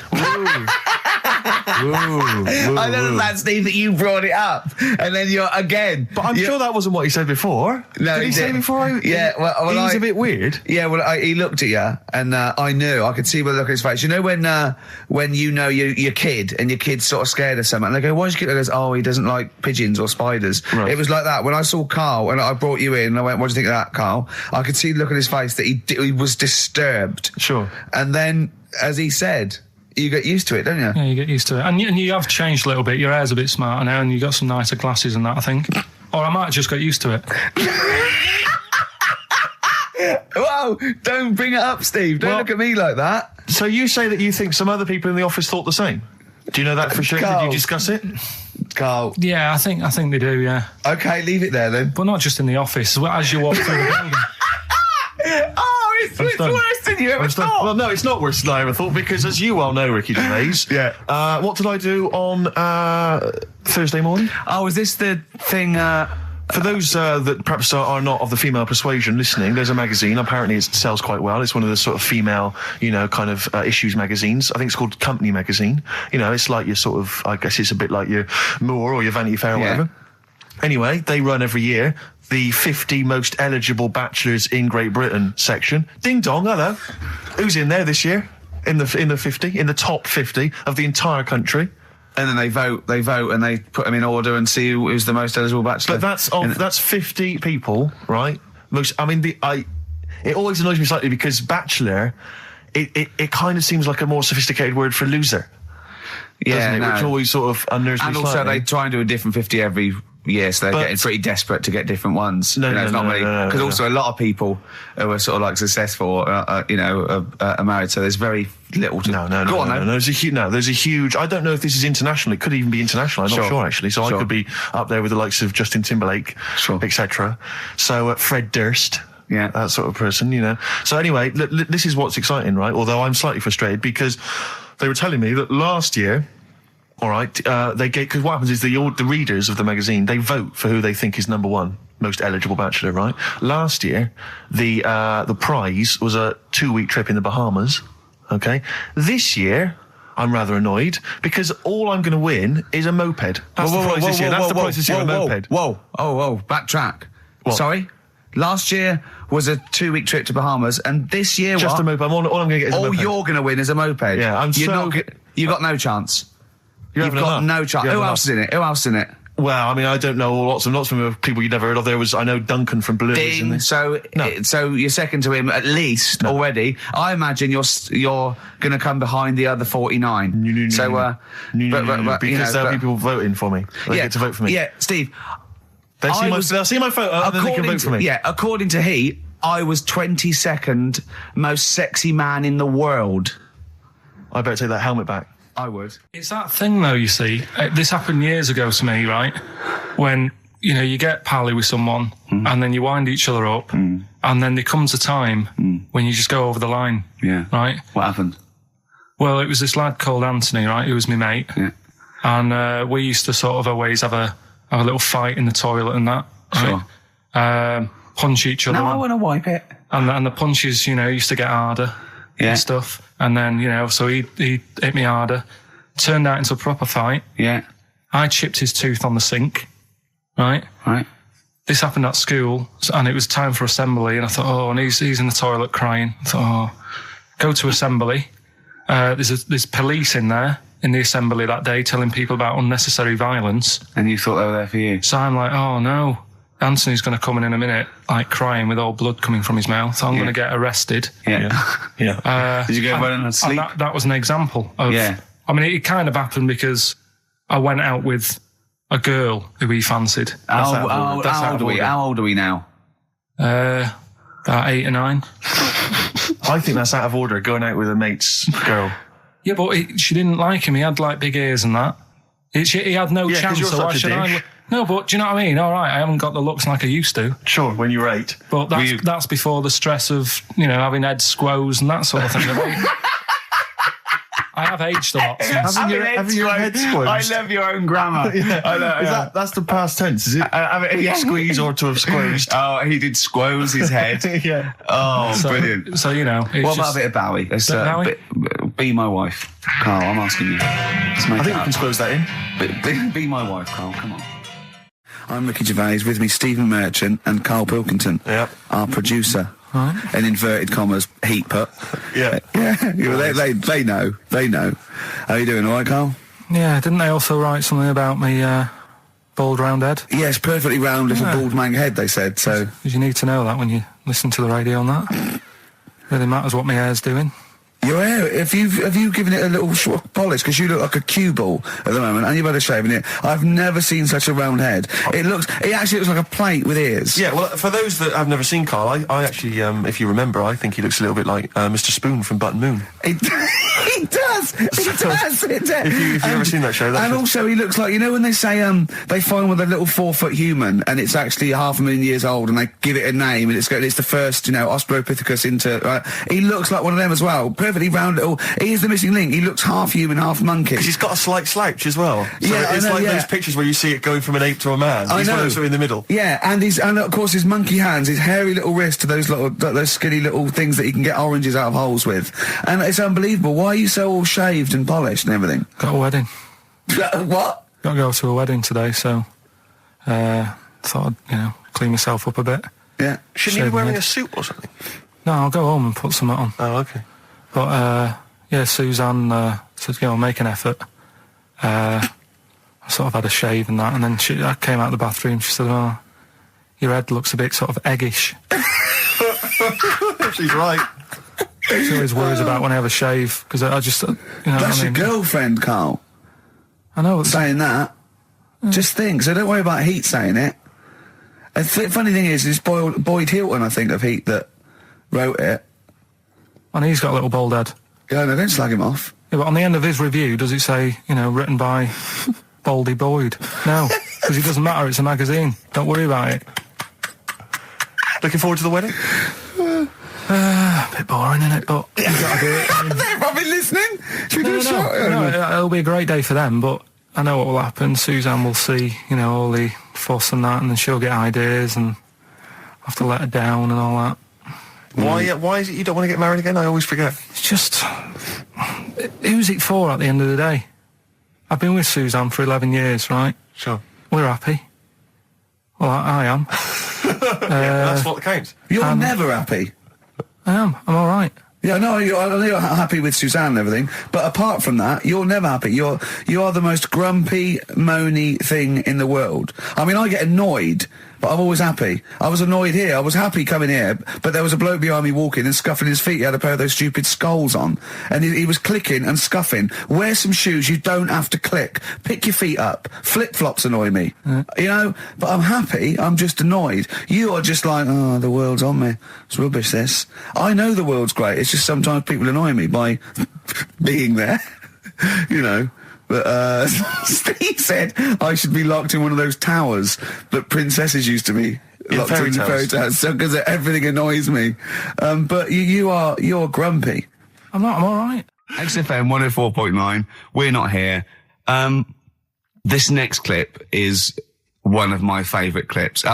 Look, it needs no introduction. Here it is. Finally, White Van Man, what do you make of the fact that Sainsbury's are bringing in square tins? Is that a concern true? for you? Is that true? Apparently so. Why? Don't know. Like it's easier to stack. This is what the guy in the Sun has said. That should be interesting. That should be his comment on Sainsbury's are bringing in square tins. Is that should be interesting for meatballs.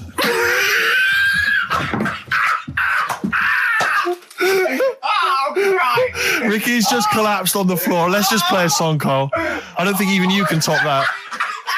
Cooper Temple Claws. Who needs enemies? Good question, lads. Nobody. This is XFM 104.9. I'm Ricky Gervais. Oh, they should print a little book of those. They're great. Oh, how you can relate any song or artist to anything else. Easy. Joyful. Easy. Well, yeah, so me and Karl went out for a beer, and it was great, wasn't it? Yeah, we started off, good. and you met my mate Robin, didn't you? Yeah. And some of the stories. Do you want to tell Steve some things about Robin that you've done? Do you know him well? Yes. Well, do you know about his worm problem as a kid? Go on. Right. What I can remember is he had worms as a kid. Not sure how you get him. He never answered me. He was getting a bit touchy about it. Right. This is like the second time I met him. I think he was a bit annoyed that Ricky told me about his problem. What Yes. now? Straight away, you not being there, instinctively, what do you think went on with this story about worms? My suspicion is rather like when you told a group of people that Robin had once suckled milk from a cow's udder. Yeah. Did he mention that as well? Yeah. Yeah. My suspicion is that, like the cow story, the worm story is not true. But And why would he get so sort of uppity about it? Well, Because it's not true. Imagine if that wasn't the first time he'd done it. Imagine if he did that every single time he was with somebody for the first time and Robin was just met them. He will tell that story to anyone. But they do say there's no smoke without fire. Oh, Robin! I also told him that the way Robin cured these worms was because the doctor told his mother, right, to hold a piece of ham or cheese near Robin's anus so the worms would come out for the food, and he believed it. I'll tell you why, though. I said to Robin used to sit on Spam to try and get the worms out, and he believed it. But Steve, right, do you remember that story about 3 or 4 years ago where there was some bloke in the army? He went away to somewhere, Vietnam or whatever. He was messing about in the woods. Messing about in the woods? Shouldn't he have been fighting? Whatever. Yeah. Right, and he walked through some lake, and I think he'd cut his toe or something on something, and some worm of some sort crawled in the gash. Yeah. And it was in his body, and the doctor said, we've got to get this out of your body. So what they did was, they said, right, the thinnest part or something of your body that things can crawl through is on the top of your head. So they wrapped Where the skull is. So they wrapped some bacon. No, they didn't. They did.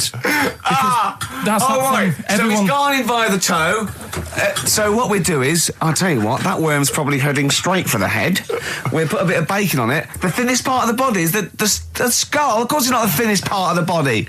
It's where your brain case is, isn't it? It's the skull. There was a reason for it. And it was like they stuck some bacon on his head. And As ever, the vital piece of information, i.e. the reason, Karl seems to have forgotten. Because the worm was in his body, and they said everyone likes the smell of bacon. Including worms. Even a Vietnamese lake worm. They love bacon. Remember last week when I said about the little fella with the bone with no brain, and you were proved wrong? No. We were saying it wasn't a little fella. We were saying it was a stillborn child. It wasn't a little fella. You're changing it now. You weren't having any of it last week. Right, hang on a minute. I'm getting confused. There was a Vietnamese snake that went inside of a soldier. A little, like, maggot or some sort that you have to get out of your body because it causes problems. Yes, and so in order to get it out of the body, they strapped bacon to his head. Yeah. That is great. This doctor. And did that work? I think so. They had a picture of him smiling. Oh, God, what, the worm or the bloke? The bloke. Oh, dear. Honestly, I hope someone knows the story. And Right. It was about 3 years ago, I reckon. Okay. And, it did work. G.I. Bacon. So this is why so what, the worm burrowed out of his head to get the bacon? Get to the bacon. Right. That's great. So this is why when Robin was telling his story, I was a little bit disappointed if it wasn't true. Right. Because in a way, you know, Robin's never been to Vietnam. No, but what do you really think that Robin? Well, as Robin said at the time, Karl, why would I sit on ham then tell Ricky Gervais? It's a very good point. Because if he was a kid, you do daft things like that as a kid. Right. He is the telling Ricky Gervais, though. Yeah. And then, bless him. Okay. And then anyway, Robin left, and I tried to chase him, but he got away. He knows. And then we had a few pints, and then Karl embarked on some of the greatest stories ever told. Can you tell the story about your dad? Let me run it by. I haven't spoke to him all week, so let me run it by him. Okay, play records. Because, What we got? we've got one of Steve's tunes. Yeah, well, bizarrely enough, this comes from the Teachers 2 soundtrack, the soundtrack to the current TV series. There's a slight whiff of nepotism in the air. Yeah. Rick, would you like to explain why? Well, that's why you're doing it. My girlfriend worked on it, but you were going to play this anyway, weren't you? Well, I was actually. Bizarrely enough, I was going to play some I Am Clute, and this is from, as I say, the Teachers soundtrack. This is called To You. It's a good track. That's I Am Clute, a track called To You from the Teachers soundtrack. That's also got, I noticed, the Electric Soft Parade, The Hives, Star Sailor, Feeder, Turin Breaks, Mercury Rev on there. It's a good little collection. Lovely. Karl has just had confirmation. He's looking smug because someone phoned up and went, it is true. It's a Laogai chi worm and you wrap bacon around your head. That's all the bloke knew as well. Yeah. And his name was Gary. Yeah. So I'm not having it. No. And he said, see, that's why the Robin thing isn't so weird. He said, but when you said he tried it with cheese, he said I was having none of it. He's got standards. Strokes, hard to explain. Like Karl, really? Yes. Yes. So, Karl, concentrate. Yeah, go on. So, we'll leave the worm with the bacon wrapped around the head, shall we? Well, if you're ever caught in the jungle, Yeah. Always carry some... bit of Danish. Good advice. Lovely. Eminem, Sing for the Moment, on XFM 104.9. I'm Ricky Gervais. With me, Steve Merchant, with 5 little hamburgers. Got 5 burgers here, yep. And so I don't know, how should we begin, Karl? Do you want to just look at the size of these burgers? Look, they can see it on webcam, can't they? They can see us stuffing these burgers into your mouth. Hmm. And by the way, I'm filming this, Steve. Look, Brilliant. Look, I've got a camcorder. Yeah. We'll put this on unseen footage on a DVD or something. Or maybe on the website. On the Oh, Karl, what if you break the record? Okay, Karl, I'm coming round now to just monitor this and adjudicate. What's the web? If we want to see this on the webcam, what is it? xfm.co.uk. Right, okay. Hold on. So- Can I, Steve, I'm can not I do being that? funny. I'm not being funny, right? But I think I have got like a bit of a wheat thing, You've got a bit of a what? a wheat allergy Oh, thing. don't give me that. No, seriously, my head's. I've been eating a lot of shredded wheat recently, and my head's got a bit bigger. Carl, I don't think you can let us down now, mate. So you just got to put that first No, one in. I can't put that like that in my mouth on its with. I've got to break it up. I've got to break it up. Can't break it up. Can't break it up. It doesn't say you can on the rule thing. It does. It doesn't. I can't look. I physically can't. Try it. I can't look. I'd have to be Jay Goody to be able to do that. Seriously, look. Oh. Try it. Yeah, I know, but you're not approaching it right. That's it. Come on, go on. That's all. Oh, Keep going. God, he's not going to do one. Keep going. That's good work. Keep going. How does he get three in? Keep pushing. Ease it Keep in. pushing. Ease it Keep in. pushing. Get one in at least. Ease it Get in. one in at least. Get one in. Ease it in. Get one in. Push it. Push it. That's one. Let's go for another one. I reckon you got to rip it up a bit. Okay, do that then. See how many you can get in. You got to get in two. No, just one. No. Well, it's don't three, rip it up and I think. pack it in. What do you do? I Pack your swear. cheeks first. Honestly, Steve, my head is swelling a bit because I have got a wheat thing, a wheat allergy. That'd be good then. There'd be more room. Right. Okay. Look, Carl so is now that's- just sticking it in his cheek. Yeah. Don't eat any. You can't swallow any. It's like a hamster. You've got to work like a hamster. Yeah. Stick it in. Come on. He looks like Marlon Brando in The Godfather. Come on. Don't lose any yet. Right. Pack it in, then use your fingers to pack it in. Come on. Wedge it in. Like you're grating the bath. I can't do this either.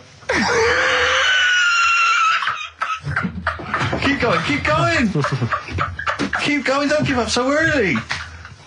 This is part of the problem. You just give up, Carl, too quickly. You failed again. It's like your history O level. Come on, Carl. Come on. Do something That's well. what it's one, Succeed at something. Push it in. You've got nearly a half a burger there. Oh, I'll come round there. You're chewing. Don't chew. I've got a bit of food. I don't know what he said, but... Is that a What, is that a whole one? No, it's not. I can see bits left. Come on, Carl. Come on, keep working at it. Keep working at it. But there's so much space in your mouth, I can see it. He's going red. Okay. Okay, we'll do another one. We're doing another one. That one then. We're doing a... Oh, are you alright? Are you going to be sick? Are you alright? Alright. Oh, God, should we play a record? He's making my eyes water now.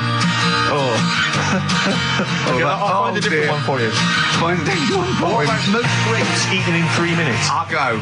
Do you want to do that? Grapes are Most easy, aren't grapes they? eaten, that's easy. Great. Come on, grapes are easy. Come on, don't make him laugh. He's choking. He's choking. Oh, Carl. Quick! Keep going, Carl. Come on, come on! Come on! What happened? Did you just throw up? No! Don't make him laugh! Oh, Come on! we can make wine. Come on, Carl. You're doing so Come on, well, Carl. mate. I want to go. Come on. Only... Why are you making him laugh? That was a world record attempt. Come on. He's over the... Keep going. Come on! You got 25 seconds. Come on. Oh, I think that was a shame actually because you were doing well, but something went wrong. I know, and I think those are bigger grapes than the ones I've seen before. They're quite big grapes. Look at his face, he looks so despondent. Come on, Carl, 8 seconds. Just a few more. 5. Come on, what's the matter? 2, 2, 1. It's all over, Carl. It's all over. Better count how many you did. You can get good at this. We can get good at this over the weeks. I think that was a fairly pitiful attempt, actually. I really thought you had a... It's interesting, actually. These are harder records than you might think. Yeah, I know. 6, 8, 10. How do you feel after that record-breaking attempt? Not happy with that. What are you not happy about? The fella who did it, was he in hospital and just had loads of grapes? I was bored. I'm sure he wasn't producing a radio programme, that's for sure. Well, to be fair, neither are you. What was tricky about it? What did you find hard? I think having Ricky standing over me, Yeah. sort of shouting, "Go on!" isn't normal. No. But that wasn't... He hasn't eaten any! Hold on. That's 50 left. That's quite a poor attempt then, by the seam of it. Would you think about trying to maybe do that again in a couple of weeks? Would you do some practice and try that again? No, leave it to the experts. And I noticed a tricky point. Maybe sort of when you had about 50 seconds to go, you seemed to be spewing things into the bin. What was that? Again, mainly Ricky standing over me. Sort of. 88. He's got 88 left. Okay, so what's the mental arithmetic there? Because we put how many in? It was 150 in the thing, wasn't it? What did I say? What did I say I had left? Well, I'm not doing it again. 88. So he had 88 left. So 62. God, you're only at 62. What's the matter with you, Karl? There's people start you at 62. That is rubbish. That's disappointment. Let's leave that. You failed on 2 world record attempts there. 62, and the record's that is rubbish. What were you doing? Oh, yeah, but like I said, I've got a small throat. I can't drink a drink quick. Ever since the Mr. Freeze Pops when I was 6, that I nearly choked on, I nearly died on, I can't go back. It'd be like asking, I don't know, someone who got run over to play Frogger or something. What's Frogger? This is the Best Of Show on XFM 104.9. I'm Ricky Gervais, with me Stephen Merchant. Yes. I hope you're enjoying the Best Of. I tell you something I do know. Go on. Right? But I can't really get a question out of it. Go on, just tell us. There's a shadow somewhere. It's already good, isn't it? I'm loving it already. No, right, there's a shadow, I think it was in America. Yeah. And it's on a quiet road. I'm guessing somewhere like Boston, that's what I imagine. Okay. Right? No. Somewhere like Boston, and people at night used to see this shadow moving about, and they'd go, what's that? Right? And it got known, the little local town got known for this shadow, but it didn't cause any problems. People What are you talking about? Well, it was like, you lost me. What are you talking no, about? do you know like some places get famous, like Scotland's got the Loch Ness Monster and that, but it doesn't cause any. Yeah. But it doesn't cause any problems. It doesn't exist. Go on. Right, so there's this shadow walking about on the road. What do you mean? No, what's he again? Rubbish. Right, so he's walking Nonsense. about. Where did you read this? Where did you He's see walking this? about. This was on the internet, and I'm sure. Sorry. Sorry. Right. I thought it was shite. I didn't know it was on the internet. Right, so this shadow is moving about, and Independently of an object. yeah, and the local mayor and that is like, yeah, it's a bit weird, but it's not harming anyone. The mayor involved. Was he elected to that post?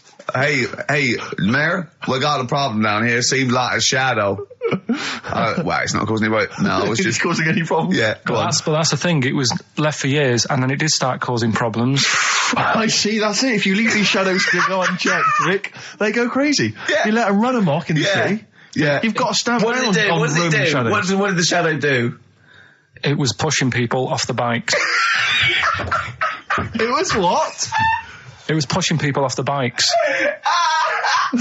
Oh, I'll find out more for that next week. Right, that'll tease oh, them. you're a maniac. We'll do more on that. We haven't had time for educating. Please never have children. Right, listen. You are Just promise me now you'll never have kids. Like when you're born, you're a little baby, wrinkly and stuff. When you get older, you sort of morph into a baby again.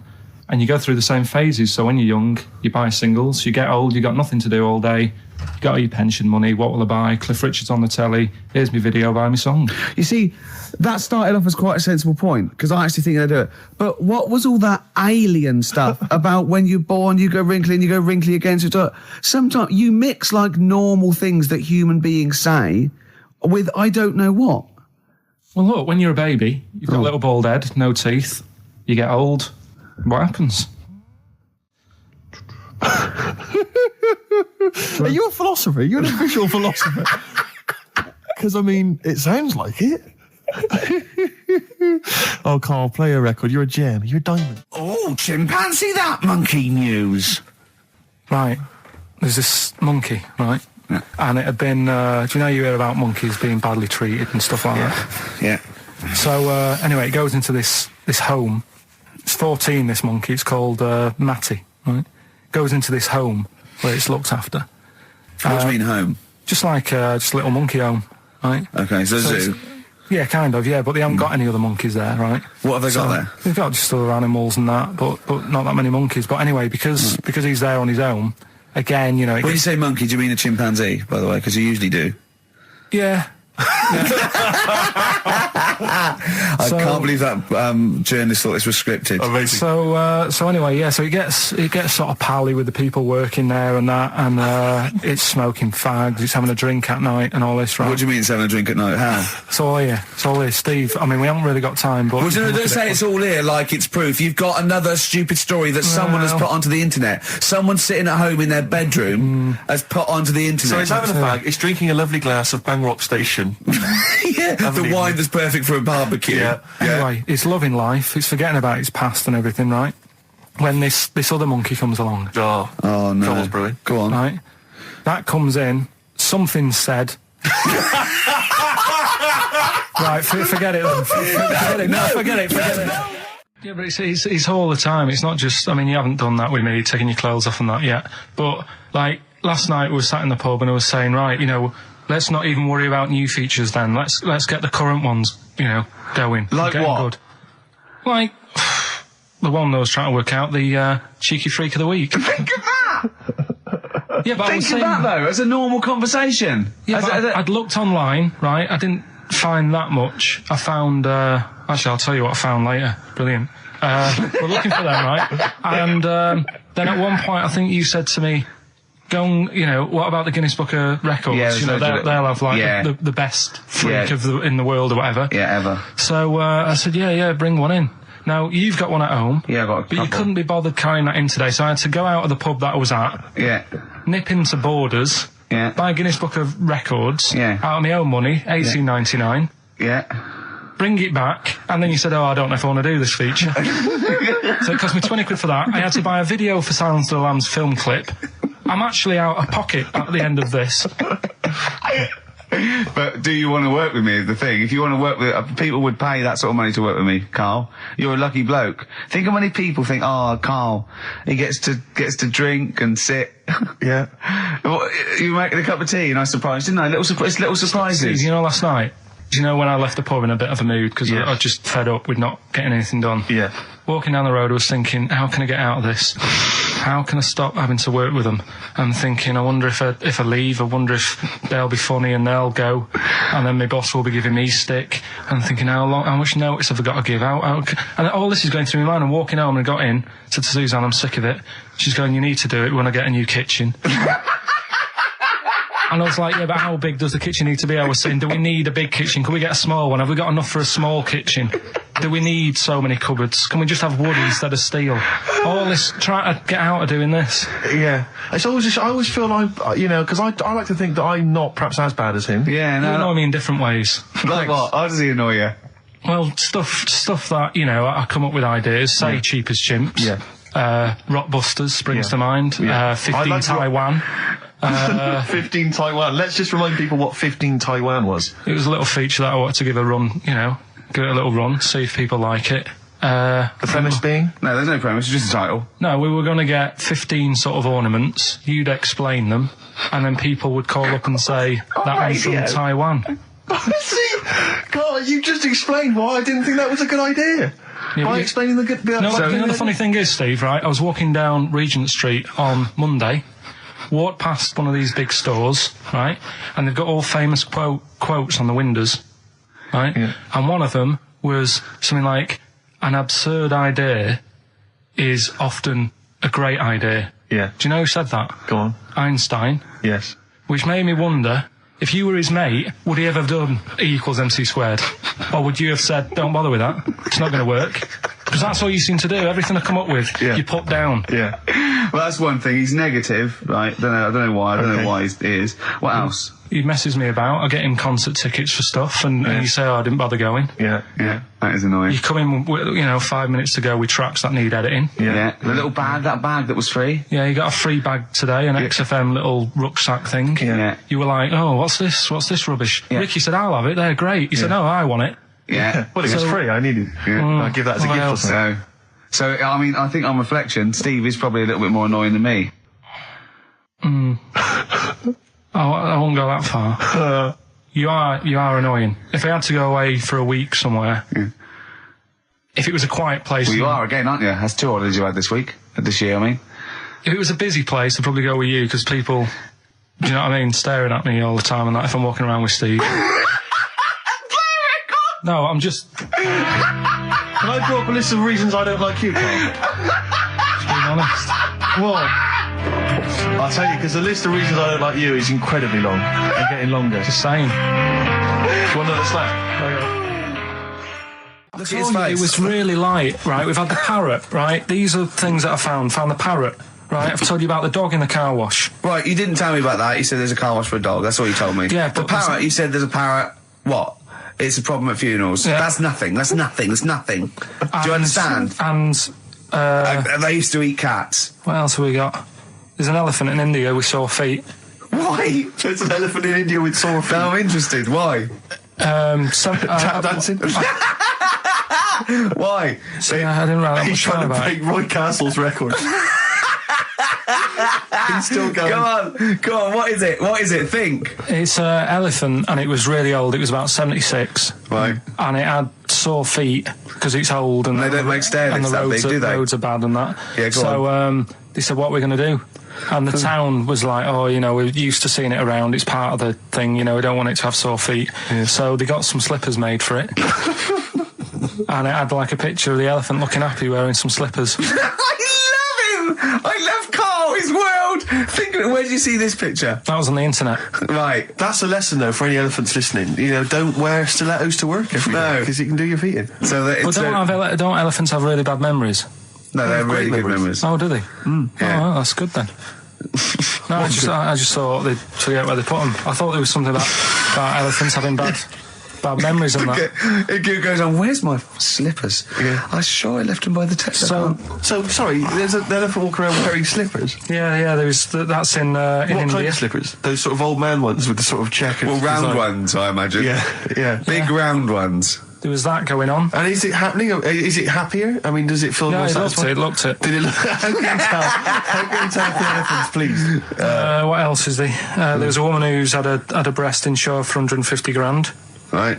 Okay. Any Okay, more what? information there? What? Third party fire and theft? Don't know. It had a picture of her with them, like, you know, out. I just thought, yeah, he should get them covered. He's done another real joke. Brilliant. That's a proper joke. He's done. Look at his little face. He smiles. I'd like to see you on one of the sort of TV panel games. If they could bring back sort of celebrity squares, Yeah. he'd be amazing as the centre square. Oh, that would be Wouldn't that be incredible. extraordinary? Or on the countdown in Dictionary Corner. I imagine him in Dictionary Well, Corner. I've come up with cat. If that helps at all. Yeah. Memblent. Yeah, what does that mean, Carl? Just anything you want it to mean. What I've got, there's a dog that's got a cough in Singapore because it smokes 20 a day. Right, okay, another one. No, it's the last one in it, so Yeah. we'll save it. The last one we've got is why don't. That was the record before us, and here we are, pre-recorded, because we did this a few weeks ago, because we're not here at the moment, are we? We're away in that. I'm Ricky Gervais, with me Stephen Merchant. Hello there. And Karl Pilkington. Well, He's not actually with us. No. He'll be in some of the best of clips that will be coming up shortly. yeah, this is just us, isn't it? This Doing is just us. We did this. When did we do this, Rick? A couple of weeks back. Hold on, what is it? What It's the day is it? 27th today. Yeah, I enjoyed Christmas. I loved Christmas. I love Christmas. I had a love great Christmas. time. What did you get? Loads of presents. So did and I. I'm glad they made it to number one. I'm really glad. Stroke, he, she. Yeah, I'm really glad that the pop idols, Cliff Richard, Westlife, made it to number one. Bo Selector. Bo Selector. Yeah, just delete that. As, Yeah. Okay, well, we're going to play some of the best of, some of the greatest moments of the last 3 weeks Yeah. ever heard on XFM 104.9. What about this? Do you remember this one? Oh, which one is it? All right, so here's the first bit. His homework was to come up with those stupid lateral thinking problems. We maybe should give an example of the. sort of genre. Romeo and Juliet, right? Romeo's asleep on the bed, Juliet's on the floor, covered in water and broken glass. What happened? And you ask all these stupid questions, and it's Romeo's a cat and Juliet's a goldfish. Again, Awful. what am I thinking? Yeah. Yeah, come on then, Carl. Right, Yeah. there's a bloke lying on the floor, right? He's cut his head, blood's coming out of his head, and all his mates come running up, and they're all stood round him. Yeah. And they don't take their hats off as a mark of respect. That is outrageous. Why didn't they take their hats off? Oh, I'm laughing, but it's probably as good as the Oh, real absolutely. ones. A bloke's fallen with his... Yeah, He's lying on the floor, yeah. He's dead. Yeah. His mates come running up. Was it important that his head was cut? I don't know. I mean, Would it have been okay if he'd have been wearing a hat? He wouldn't have been dead if he was wearing a hat.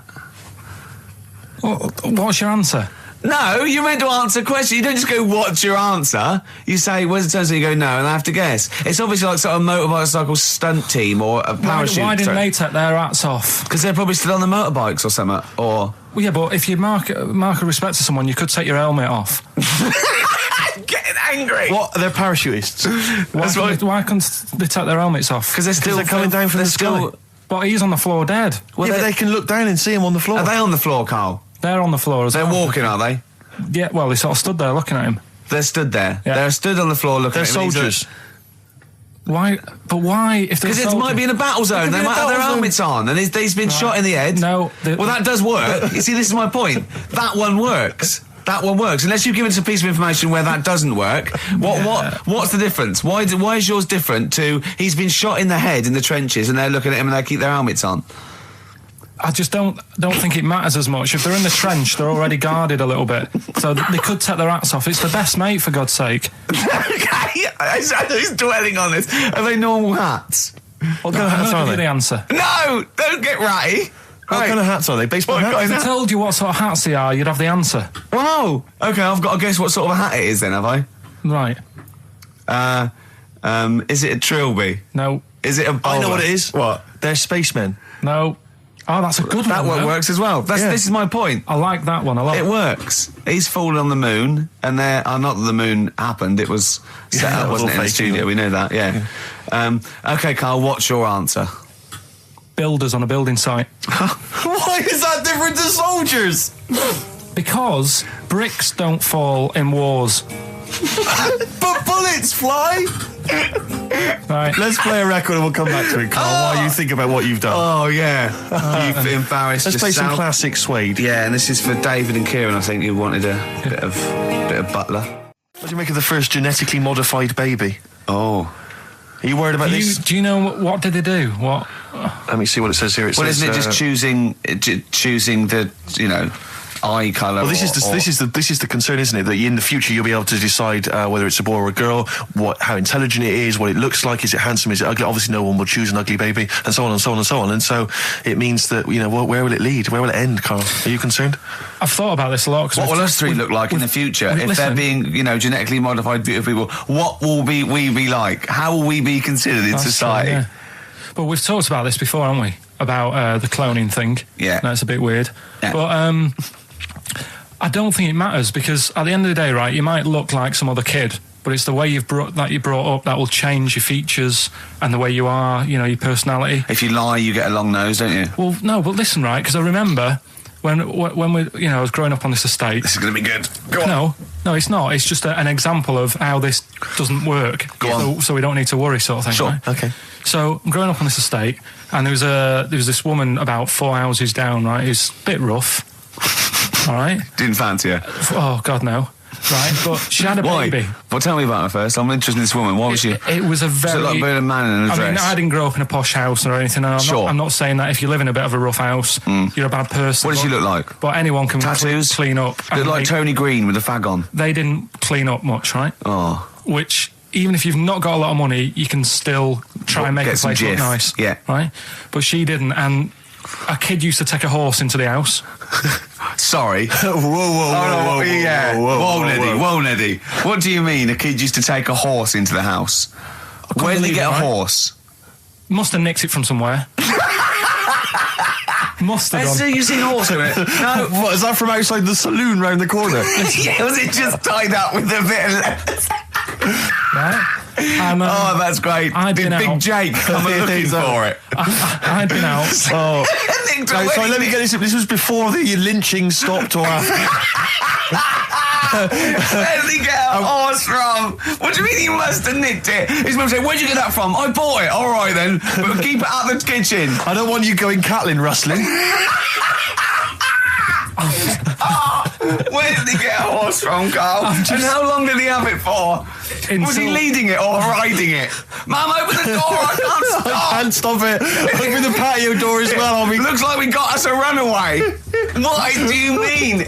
I don't know, but the thing is, they couldn't afford to buy one because they're not cheap. So I'm just guessing. Maybe that's wrong of me. But I think... He had a horse? Yeah, right. So That's why the family didn't have any money. They'd spend it on the horse. No, I don't think, that's what I'm saying. I don't think they would have bought it. So anyway... Yeah, it's wise to whisper, Carl, in case they're listening. Yeah. And They could be in the room next door. It's not buying it, it's keeping it as well. Oh, so I was like in the car with my dad coming into the avenue, and you used to have to drive down it to turn round and, and you know, sort of go back to our house. You had the traditional method of transport. Yeah. And the horse was in the lounge. Reading a paper. Just like walking around. Oh, God! What? And when I was doing, I tried to earn myself some money once by flogging little flowers in plastic cups. What? This is genius. It just keeps coming. What do you mean you're trying to flog little flowers?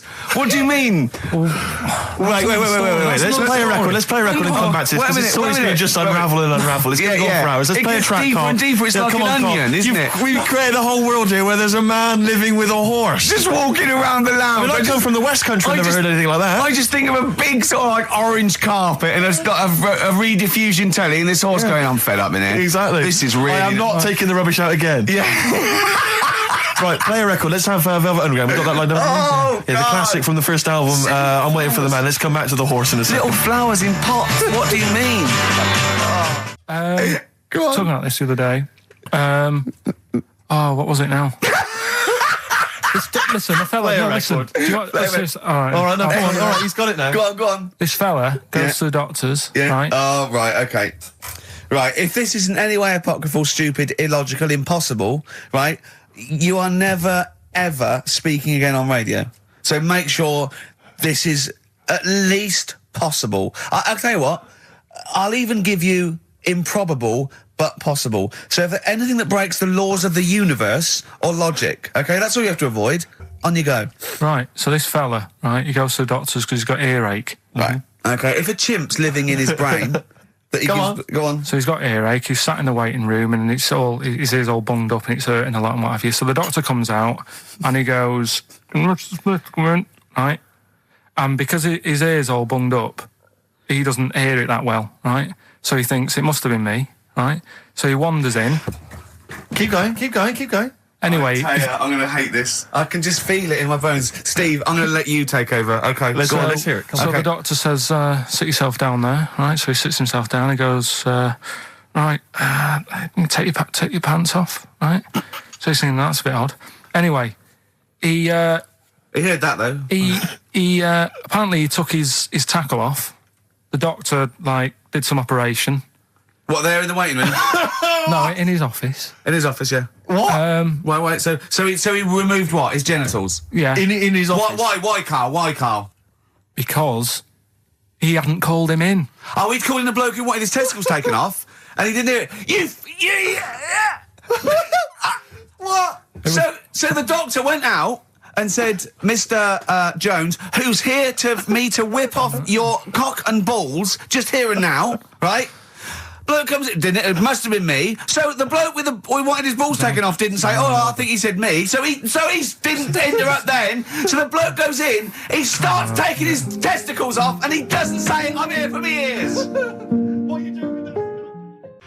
That was Jane's Addiction. This is the Best Of Show on XFM 104.9. I'm Ricky Gervais, with me Stephen Merchant. Yes. This was a clip show. We recorded this a couple of weeks ago. I hope you had a Merry Christmas. It's not over yet, because tonight... at 9:50 is the second part of The Office Christmas specials. It's brilliant. Watch it, and we'll be back next week live. I'm Ricky Gervais, with me Stephen Merchant. Bye. Have a great new year. Right, next one. Which one's the next one? Oh, what about your paper round? Right, the paper round one. Paper round, I'd still say it's the best job I've ever had. And he means it. No, I really enjoyed it. It's like, you know, you don't have to work with anyone else, right? So you make your own rules. Just think of that. You know, you sort of You're spreading information to people. Vital information. You're giving a service, and no one else is around. You know, you can just do what you want and think about stuff whilst you're cycling around on your bike. It's really good. Yeah. So, So anyway, imagine the stuff he's thinking about when he's riding around. I can't. Oh, so getting in the head of a salamander. So anyway, I loved it, and even though I only got like 50p a day, right? No matter what the weather was like and stuff, I used to get up at 4:30 and go and do the round. And why did you get up at 4:30? Because I wanted to watch the Pink Panther at 5:30, so I wanted to get me paper round done. I said, why didn't you watch the Pink Panther? And then he went, oh, I can't sit there thinking I've got my paper round to do. He'll ruin it for him. Yeah. So is it a good job or not? So 4:30 I was up and about, and this morning it was like winter, really bad winter, bad snow, you know, freezing cold, really windy and all that. And my mum said to me before I went to bed, she said, don't be getting up tomorrow, I'll give you the 50p. I said, it's not about the 50p. So, you know, people want the papers and stuff. So, conscientious. So anyway, I went to bed thinking, you know, that's it. I've told her I'm still going, so, you know, whatever. Go to sleep, get up in the morning, and put all my kit on. And I used to have layers of clothing on because it was really cold. I had like a big anorak on with the fur on. I had like waterproof pants, and I got my paper round bag. And I went downstairs to get out and tried to open the door, and it was locked. I thought, oh, God. So she'd locked it so I couldn't go out. So I'm searching around the house looking for the keys. She must have hid them somewhere. I thought, oh, God, you know, I've got the papers to do.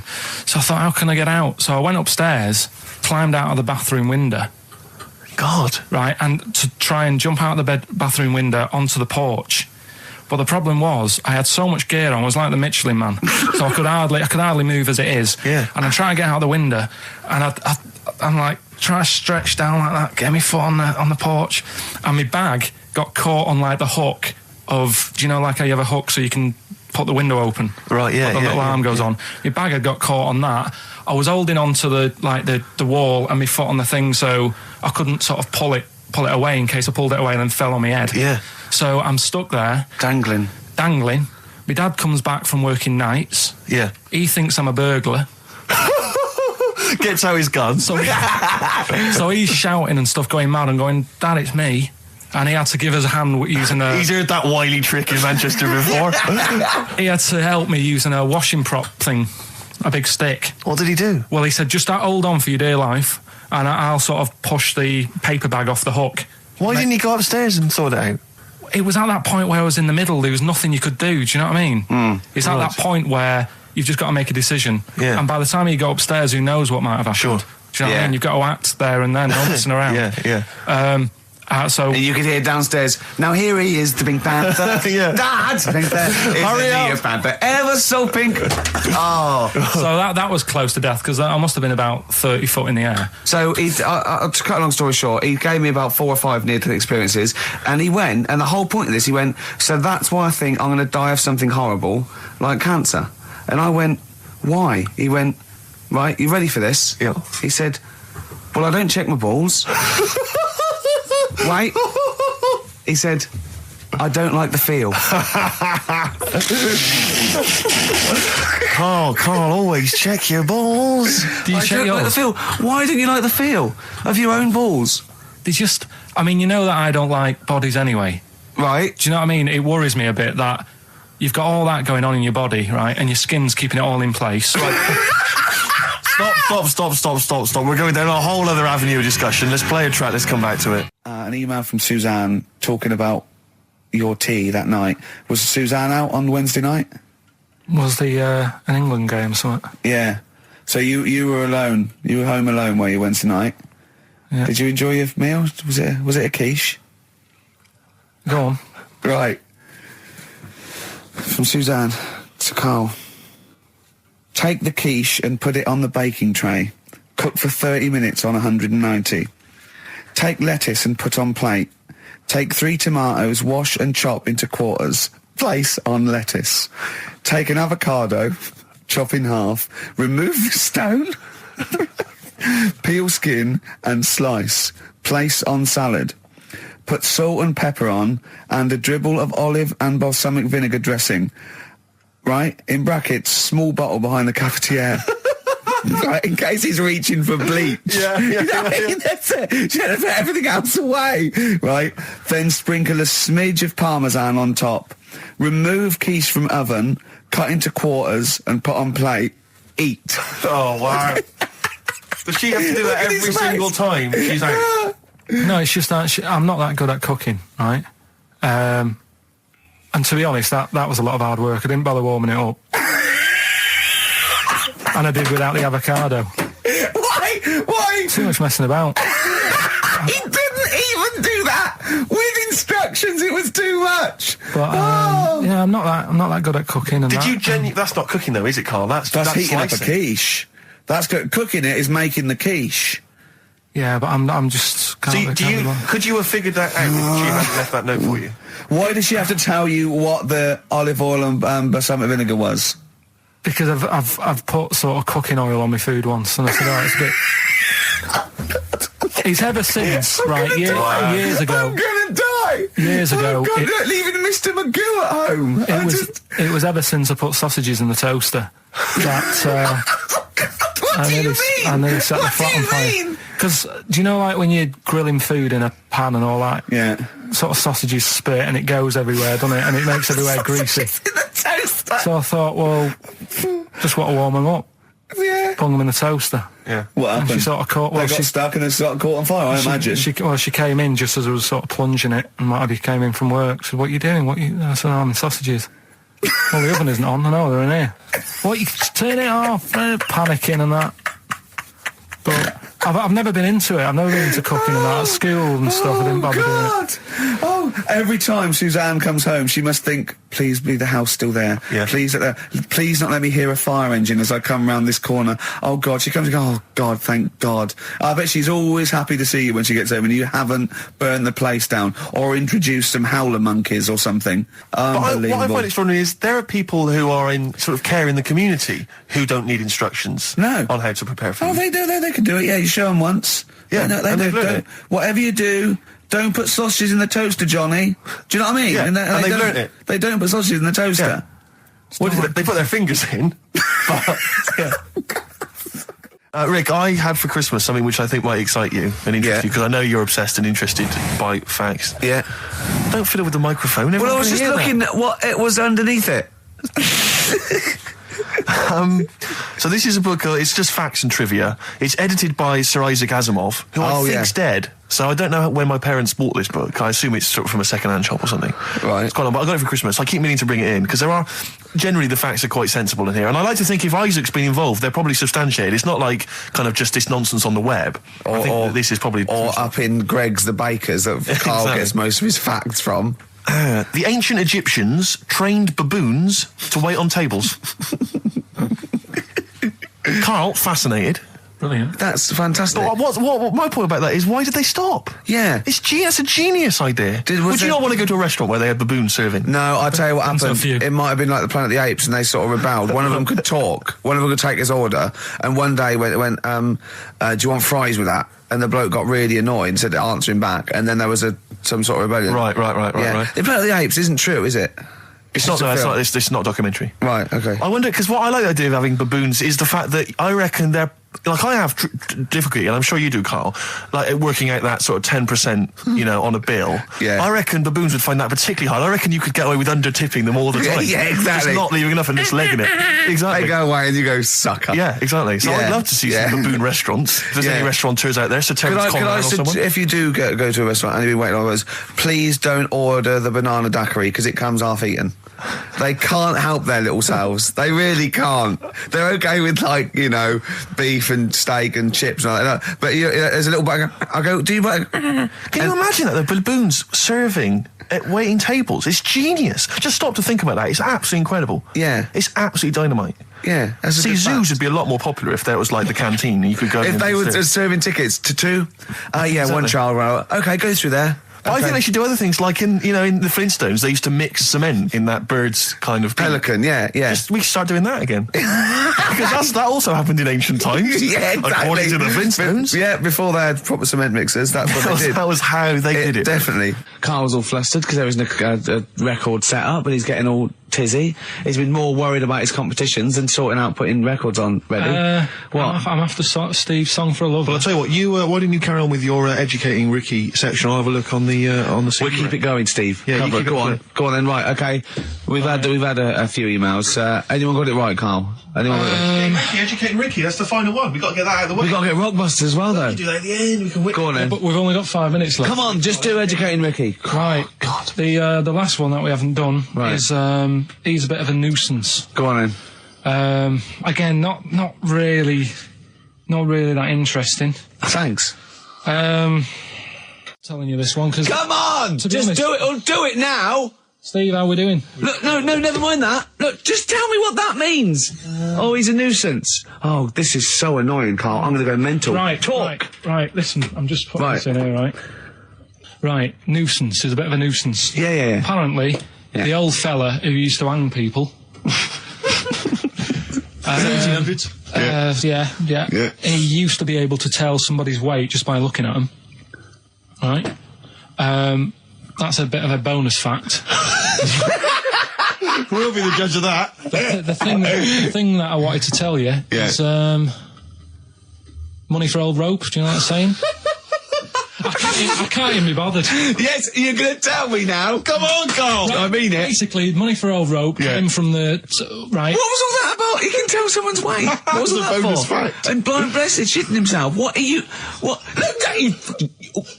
No, tell me that now. You nearly made me swear then. I'm getting really annoyed.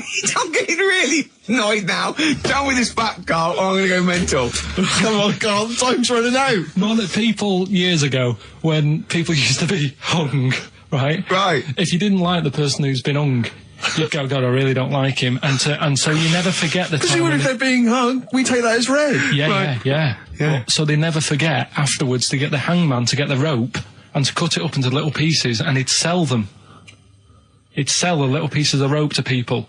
And See, he'd go, Carl, that's the most interesting thing, if it's true, that you've come up with. Right, okay. And so so they sell the rope, they sell the rope, and it's money for old rope. money for old rope. Meaning, like, God, it's easy to make money. That all they have to do is cut it up and sell it. I'm cynical. I'm not so convinced Listen, now. we're really tight. We haven't even got time for a last track. We've got an ad break, and we've got to give out. Okay, give the answers then. This is Right. ridiculous. XFM 104.9 of a Saturday. Ricky Gervais with me, Steve Merchant. Hello there. But we're not here. No, we're away. So this is the best of, and I hope you're enjoying it.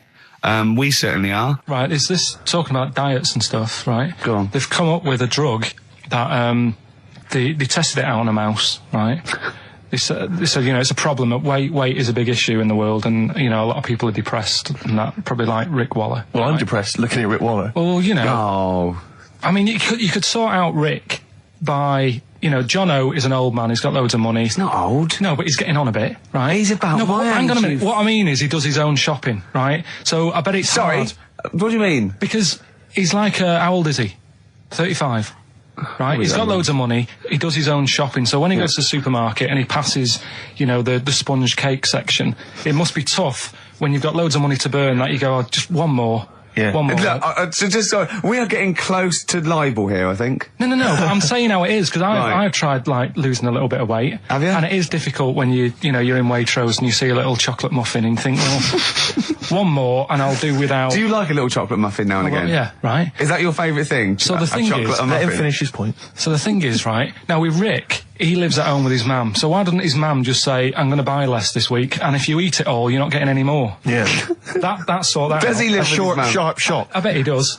'cause So he- you don't actually know if this is true or not. No, but anyway, right, so this drug they've come up with, They've tested this on mice, haven't they? They've tested it. No, I'm worried if they haven't tested it on mice. Thank God for that. It's definitely been tested on mice. Definitely. they fed a mouse a load of cake, Yeah. right, and it went a little bit chubby, and he said, right, stop a minute.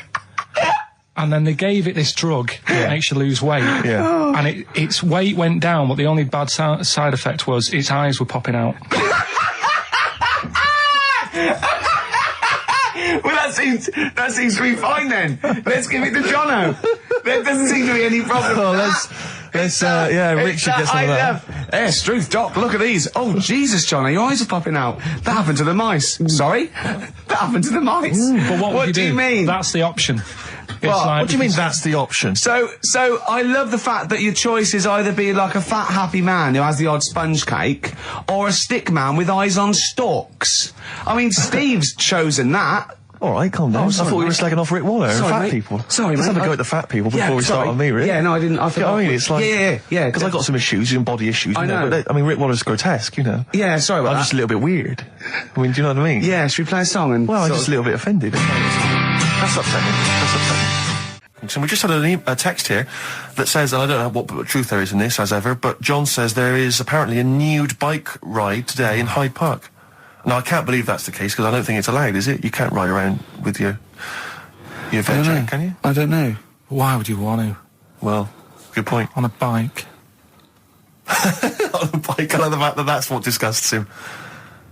I want. Do you know what? If we did appeal for a nudist to call in, I'd want a very specific sort. I don't want. I want a German nudist, a middle-aged man called Helmut. Okay. If there is any, or the closest one to it. So I want a middle-aged man from Germany. If your name is Helmut, you're in. But I'll accept Hans.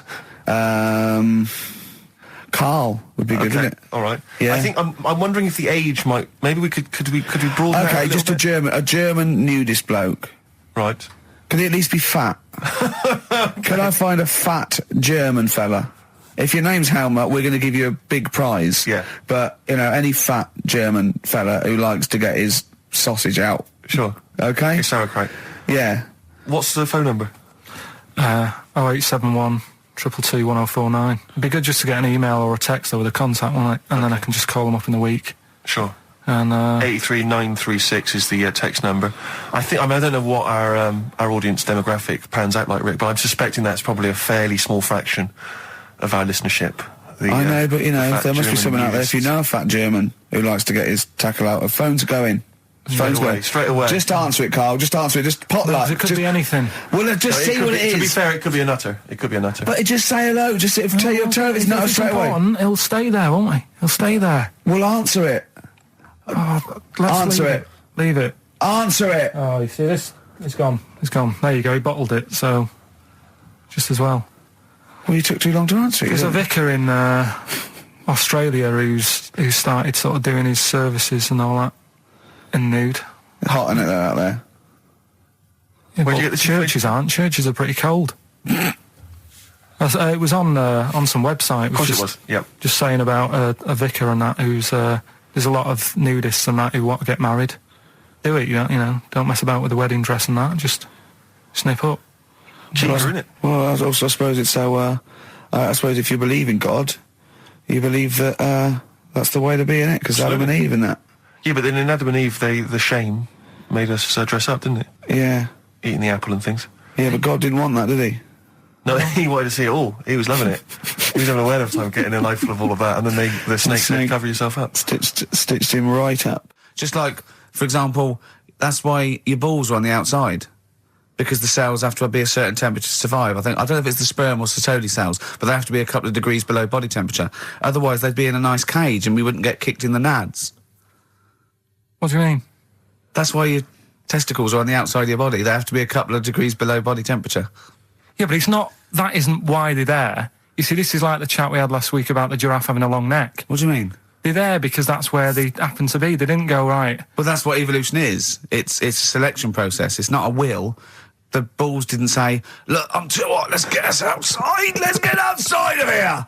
All right, hang on a minute then. What? So a little man monkey, right?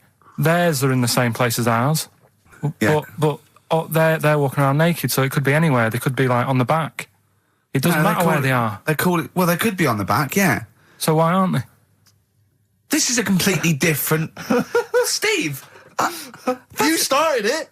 I wash my hands of the whole affair. And we're not only back to balls, but we're back to monkey balls. Yes. In one thing from about parasites, we're back to monkey ball news. Yeah. How do we get back to chimp testicle news? All right then. So this worm's in a fish. Yeah. It's like a little platyhelminth. I think it's some sort of. But what I mean is, why are they about? What do you mean? They Why? evolved But why haven't they died out? because they're very successful. Yeah. What do you mean, yeah? What do you mean, yeah? Well, tell me the brain event that made you say yeah in that 1 second gap. Because in a way I don't get it, and if I think about it too much, it hurts a bit.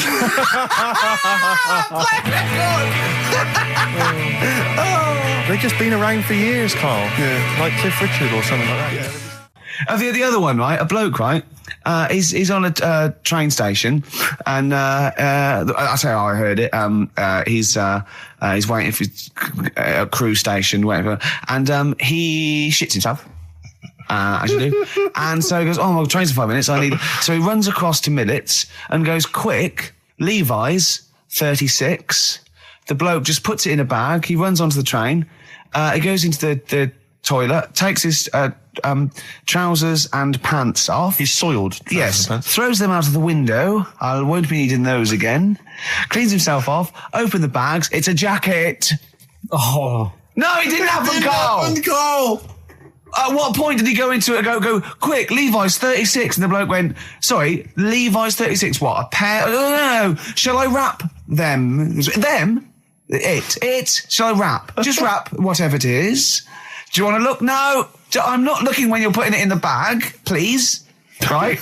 36 white stories. Well, don't say anything. I've told you 36 Levi's and put it in a bag and charged me for it. Yeah. I don't want to discuss it further. Yeah. There was one... Here we go. There was one about a woman whose husband died, and she had him cremated. Yeah. And made like a little egg timer out of him. And she said, I did that so it can still help around the kitchen. Well, that might be true. That might be a joke. That's quite sweet. That might be true. It's a true story, again. It was all... No, not again, because the ones I just told weren't. Nor is the boiling the brains in a bag curry microwave. Head story, true. Yeah. That's all. Right, that's Aqualung. Good time's gonna come, innit? Right, Carl, come on in, educating Ricky. So, don't let the cat out of the bag, that's where that comes from. Comes from a crafty butcher. Right, go on then. So the next little headline is Wash Up With You. Wash up with you, go on. You want to know about that? Yes. It's a survey that they did this week. They? Yeah, some university did some survey. Brilliant. Did a world test on washing up. Yeah. And each country were given 140 pots to clean. Brits were the quickest. Yeah. Yeah. Turkey were the slowest at washing up. The Turks. It's not because the little fellas that work in the kitchens with no... Is it? They can't reach. Spain were the cleanest, and the Germans were pretty good as well. So I don't know where to start with this. Honestly, Steve, I don't know where to start with that. Sorry, what was that? Wash up with you? That was it. But was that it? Survey of washing pots and pans. I didn't understand. You said who? You said Italy were the cleanest. No, Spain. No, Brits were the quickest. Yeah. We were the quickest, but Italy was the Spain was cleanest. the cleanest. Turkey were the slowest. Yeah. Spain were the cleanest. But why weren't we clean then? Because we were washing up. Why were we not paying attention to the? We did it rubbish. We did it quick. We did it quickly, but I don't understand what it was being rated on. Who was doing it? Was it Lynette Newman or Ainsley Harriott? She's quick. Both of them are quick. Yeah. Well, they've got like kind of loads of slaves that do it for them. Did we use fairy liquid? Don't know. It didn't have. Did we use a whole bunch of Boy Scouts? Didn't say that. Just like said, it just said, that. Who had the softest hands? Who had the softest hands? So it didn't say. I didn't. Why is it we don't get notified that this is taking place? I don't know. When I was a kid, no one ever said, we need recruits because we're doing a survey on who can wash up the quickest. Are you disappointed in yourself with that one, Carl? It is pretty dull, to be fair, and that is why we've got to bring in either con merchant or a wine merchant. Or shut up at your face. Yeah. Would you be able to, if I put you on the spot in the next, after the next record, would you be able to give an example of how con merchant would work? I mean, is there something you could do just to sort of experiment? Should we play record? I can do better than that. What? Ads. Go on. Well, if you've just tuned in, it's XFM 104.9. You've got that bit right. Ricky Gervais Show with me, Stephen Merchant. Hello there. Carl is actually in a little booth.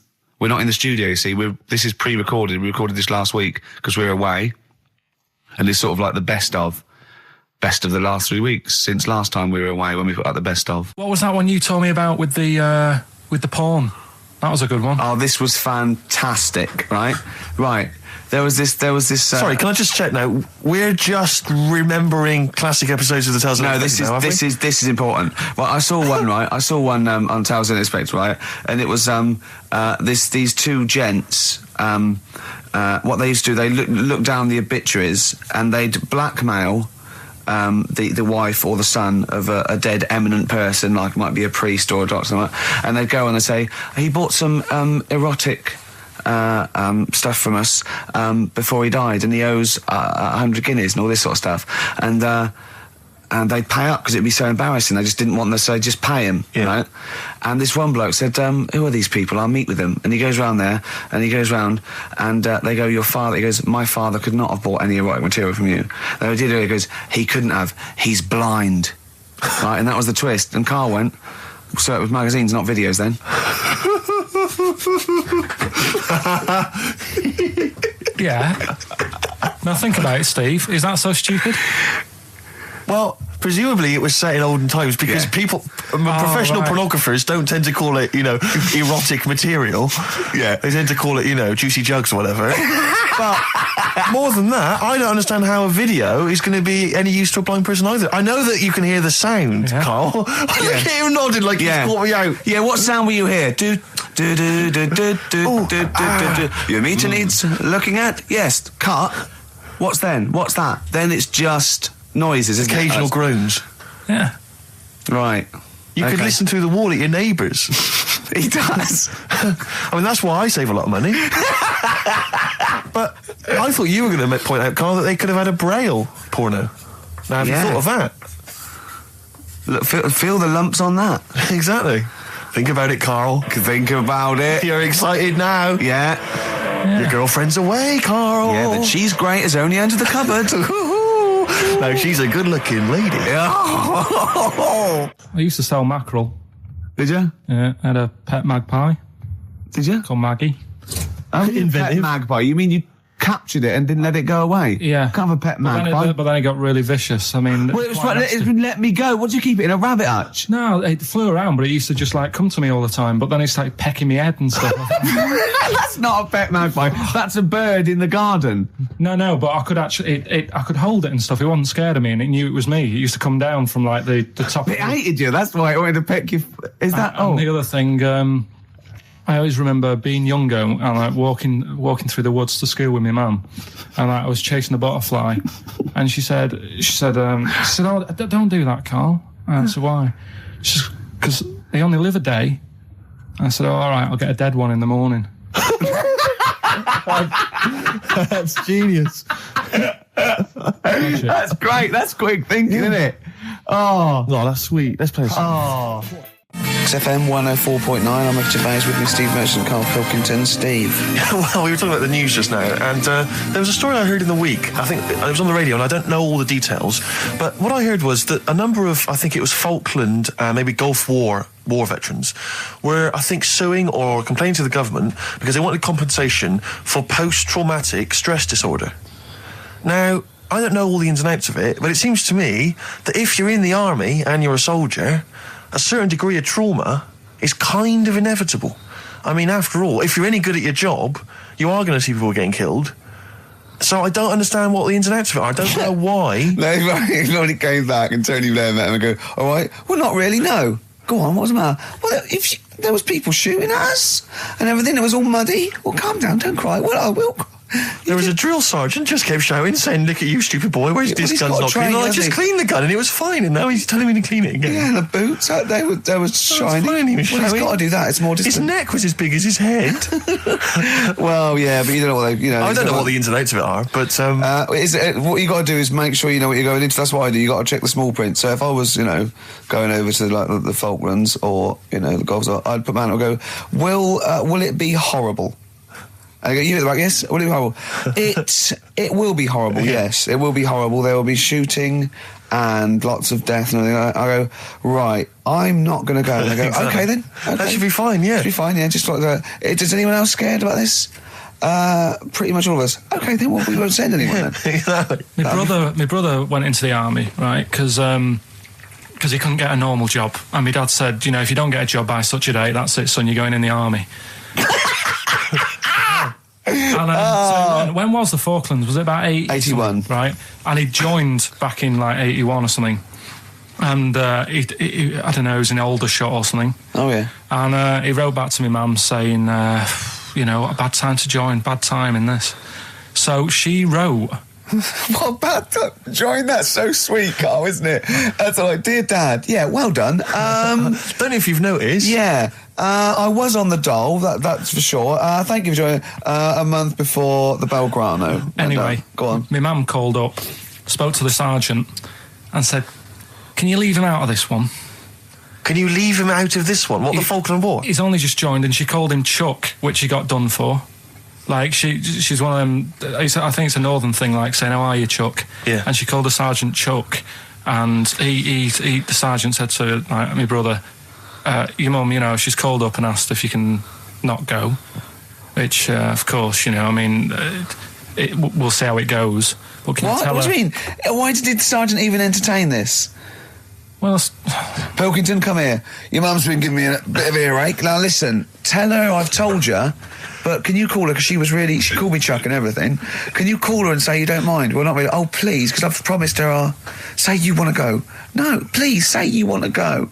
Why was he entertaining this phone call? because he was new to the army, I suppose. Who? No, I mean the you're right. sergeant. I don't know, maybe they do that. So what happened? He didn't go in the end? So he didn't go, no. You can't do it. that's ludicrous. I love it, though. Okay, we went over the top. Pilton, I've got a note. Yeah. Is this really your mum? Yeah. Okay, no, this seems to be in order. Because I noticed it says, I do not want to go into the army, I don't want to go and fight, and it's crossed out and it's good, mum says don't go. Now, you didn't write this yourself? No, my mum wrote this. Okay, you definitely wrote this yourself. Your excuse. You're going to have to fill envelopes. No, I'm sure if he was needed, he would have had to go, but I think they made a bit of a special effort. They sort of said, oh. Well, it wasn't conscription anyway. Oh, no, I was But were the other soldiers going around just going, Pilkington. No, he ended up being a mechanic in there, and he got kicked out for going for a packet of fags in a tank. what? Now, wait a minute. Do you mean he nipped down the shops in a tank? Yeah. I don't believe that, Karl. You've Honest made to that. God, that, and he went off with the sergeant's wife. So that didn't help, and he ended up getting kicked out. Sorry, your brother's a genius. I love this. First of all, he gets a call from his mum, go and let him off. He goes, oh, God. Then he goes, where's Pilkington? His mum's on the phone. Where is he? He's near your house, Sergeant. Near my house? Well, why is... No reason. Well, when he comes back, when he's finished, tell him his mum called. And can he get me a packet of fags? Tell him to walk this time. Wow. This is ludicrous. So the sergeant found out that he was sleeping with his wife? Yeah, I don't know. I mean, Did your mum phone up and say, let him off? Let him off this time. Can he... Yeah. That's fantastic. But he misses it. I mean, I haven't seen him for about 11 years, but ever since he came out, he's just kept getting into trouble and that. And the army, you know, people slag it off, but I think if you're a certain type of person, it's good for you. It didn't straight him out, did it? No. He was going down the shops in a tank, he was shagging someone behind their back. It's really weird. It's like back then, he was like a proper adult, and he had a house, and he collected crystal with his wife and that. And now, he hasn't got any of that. Has he got the wife? No. Has he got the crystal? Don't think he has. And he hasn't got a I house. seriously haven't seen him for about 11 or 12 years. I haven't even spoken to him. Carl's stories always start off nice and funny, and then they just leave me empty and slightly depressed. I don't know whether to hug him or shoot him, put him out of his misery. Can we take Carl to the... phone in if you think I should take Carl to the vets and have him put down, because it's just too stressful. He had some Germans laughing at him on the tube because he recognised him. You don't think of that? Well, obviously Ricky doesn't travel on the tube anymore. He's too rich for that. I never did. I always thought it was beneath me. Sure, but I used to walk everywhere, didn't you? But I'm still forced to. Take the tube, and I sat on the tube, and it pulled up, and outside the window, just happened to be on the station, was one of the posters with us. So I was kind of there, not realising it was behind me, and these big kind of fat German or maybe Bavarian guys. Well, they're in lederhosen eating sausages. Yes, they were. They're Bavarian. Yeah, they were. And I noticed one of them kind of looked at me, and then looked at the poster, then looked looked at me, just happened to say it, and wittered something to his friend in German. You know, I don't want to try and do an impression. That's freaking goggle-eye. Oh, wow. I think that... No. But I know what you're thinking it means. It doesn't mean that. Right, okay. It means... What's a rough translation? Elegant boy. Right, okay, yeah. And so anyway, That's freaking goggle-eye. He pointed out the poster and his That's mate... lanky piss and streak. and his mate burst into laughter. And then we pulled They've got a great sense of humour, the Germans. Well, that's indeed. the thing. But we rumbled onto the next. We rumbled onto the next station, and the poster was in exactly the same place. And this time they tapped the shoulder of someone else on the train and pointed me out, and that person also laughed. An Italian? An Italian bloke, yeah. There was a French. Was there a bloke with a beret and a little moustache on the other side? Yeah. Was it United? Did you get on the United Nations Express? Just to, oh, imagine that. Yeah, it was fake. See the freak. Look at this freaky goggle eye. Right, whereas I love the fact that before you were at least pretending to be speaking German. Now this is an Italian with an accent. It's just a guy speaking perfectly good English. So you've not even disguised the insult there. Oh dear. Oh, that'd be lovely. Try and insult me in other cod languages. You could bring Europe together if they just instead of Esperanto, that there was just one common language. The language of freaky goggle eye. I'll tell you what would bring Europe together is you maybe representing England on the Eurovision Song Contest. That would be great. With a self-penned tune. Should I do that? That would be magnificent. It's got to be worth thinking about. Just about everyone being the same. Yeah, just about the people Euro being and equal. Everyone, not and also mentioning the Euro. Yeah. Yeah. Just doing that. I like all different. I like all different cheeses. Oh, je t'aime la musique pop. Yeah. La baby belle.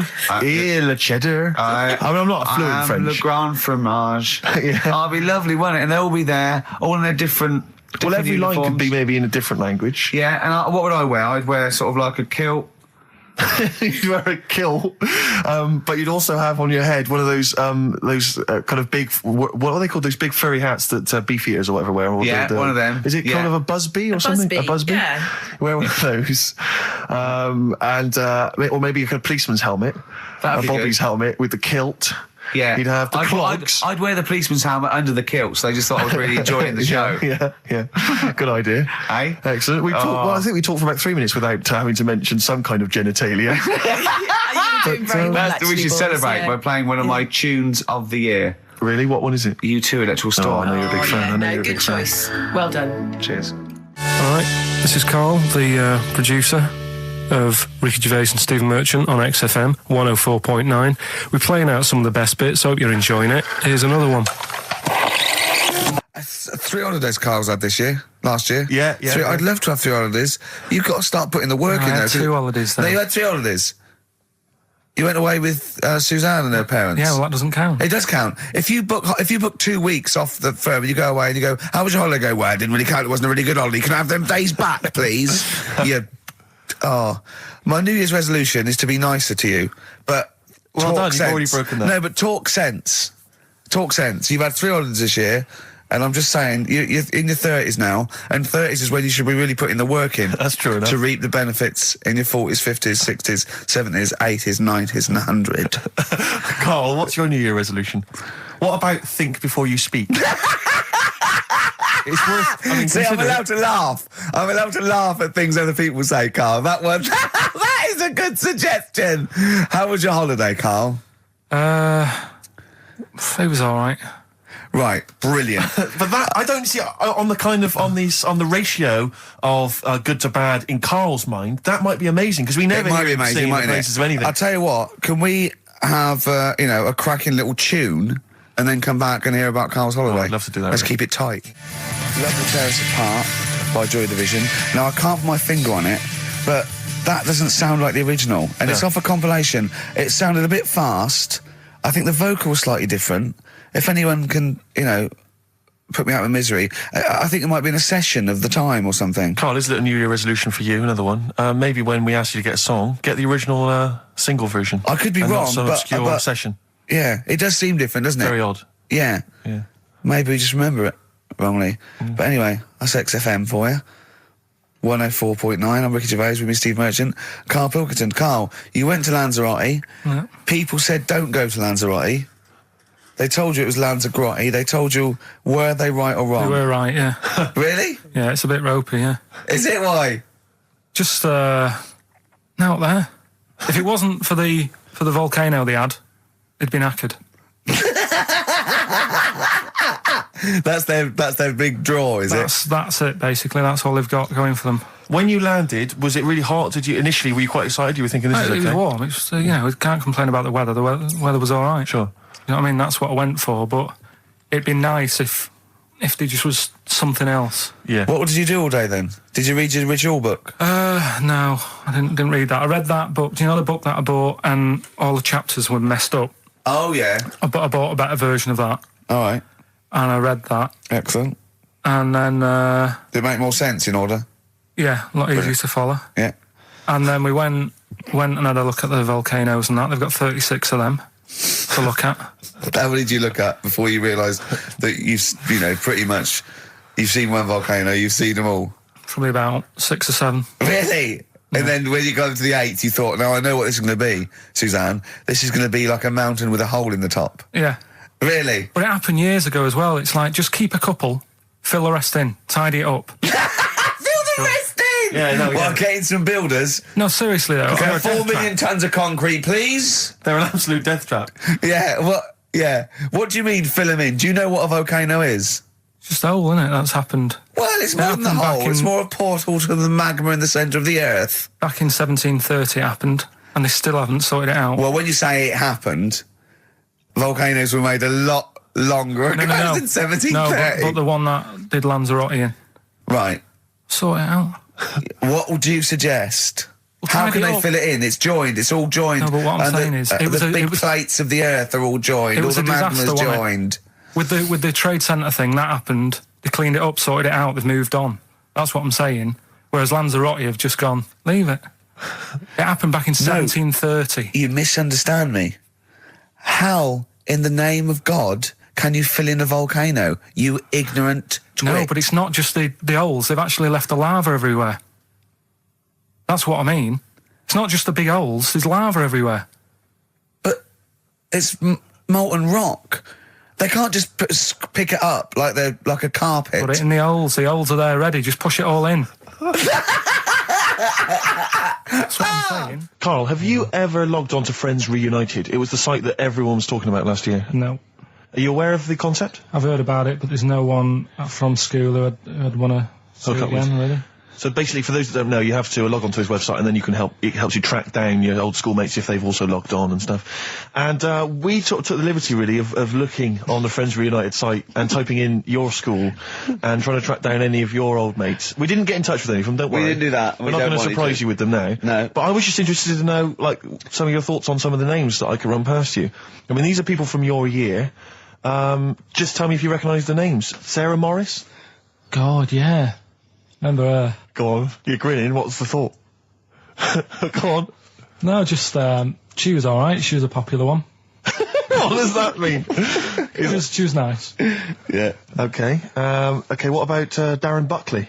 He was one of my best mates. Was he really? Yeah. Seriously? Yeah. What do you reckon he's doing now? Do you still keep in touch? When my mum and dad were still in Manchester and they had a butty shop, he used to go in because the Bucky's was next door. I know the way you paint a picture. If you did this in your history exam, Karl, you will walk it. Go on. So your parents had a butty shop, there was a Bookies next door? Yeah, and he liked having a bit of a gamble, so he used to, I think he works for some insurance company. Do you think that his fiancée Beth knows he's got a gambling problem? Or that his 2-year-old son Lewis? No! Yeah, they live in Cheadle Holme. Hume. Cheadle Hume. He must be doing well. 'Cause it's He's still supporting the Blue Army and frequents the shrine on a fortnightly basis. funny thing with him is, right, when I used to stay over at his house, and his dad was a copper, and I remember his dad came down and said, right, I want to see you two. I was like, oh God, what's happened? And got us round the table. And he said, do you know much about drugs? So we were like, what's all this about? So he goes, you know, they're not good for anyone, you know, the stupid thing to get into. And we're like, yeah, we know. And he went, you know, do you? We said, yeah. He said, what's this then? And he'd found something in his bedroom, and it was a Skittle. What, the sweet? Do you know little sweets with the S on it? And Oh, really? Drugs. Yeah. So he said, well, yeah, it's a Skittle. Yeah, I know what it is. Oh, he was bluffing like that as a slang word. Yeah, he thought because he was a copper, he probably had to be down with all the terms and that. So we said, oh, it's a Skittle. And he said, yeah, I know what it is, but what's it doing in your bedroom? Oh. It was like, no, it's a toffee. So, Darren there. Yeah, I know, it's a toffee, it's a squib, it's a, yeah.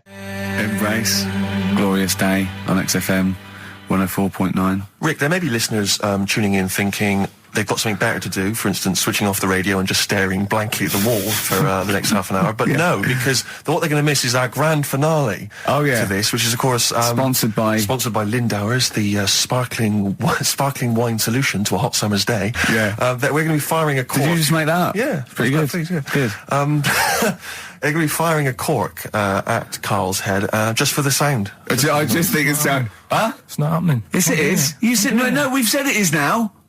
We've promised it to the listeners. Yeah, come on. I'm not happy with it. Why? Because the pain? Well, I've never had it done, so I don't know how painful it is. Well, all the more reason to do it then. Yeah, we've got to try it out, haven't you?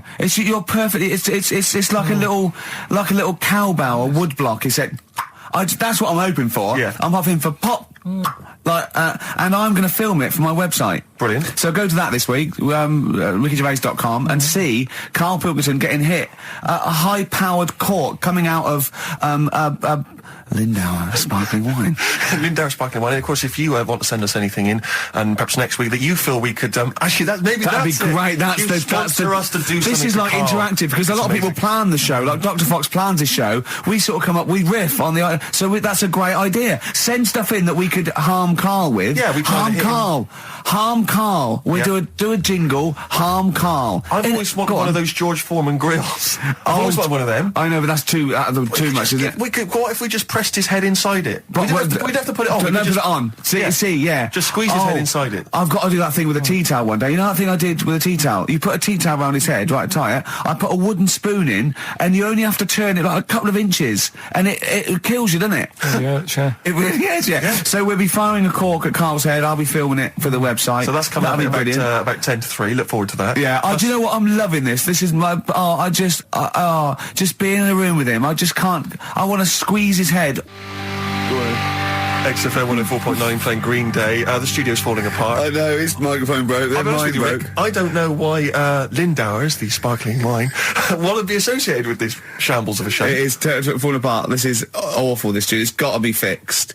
Right now, Karl, come on here. It's the time where I'm going to let a cork off. Do you want to film this, Steve? Yeah, that'll be available on the website next week, rickygervais.com. So see Karl getting hit. One bloke suggested we leave the metal cap on because it's get a better pitch, but we take the. He's straight. It's dead out. Let's get the camera ready. Get the camera ready. Ready? So if you just joined us, we are using some Lindauer's sparkling wine to basically, what can I say? We fire a cork at Karl's round ready? head. Ready? Hang on a sec. Let me just put the headphones on. All right, film this then. Okay. It's in position. Look. Just firing up. Okay, Karl, come on there so we can see your head a little bit. We want to get the noise, the microphone there. Right, ready? Hold on. Good. So you're just doing it. Hold on. Now it's in position. What if it? Oh. Ready? Yeah. Oh God! Oh no!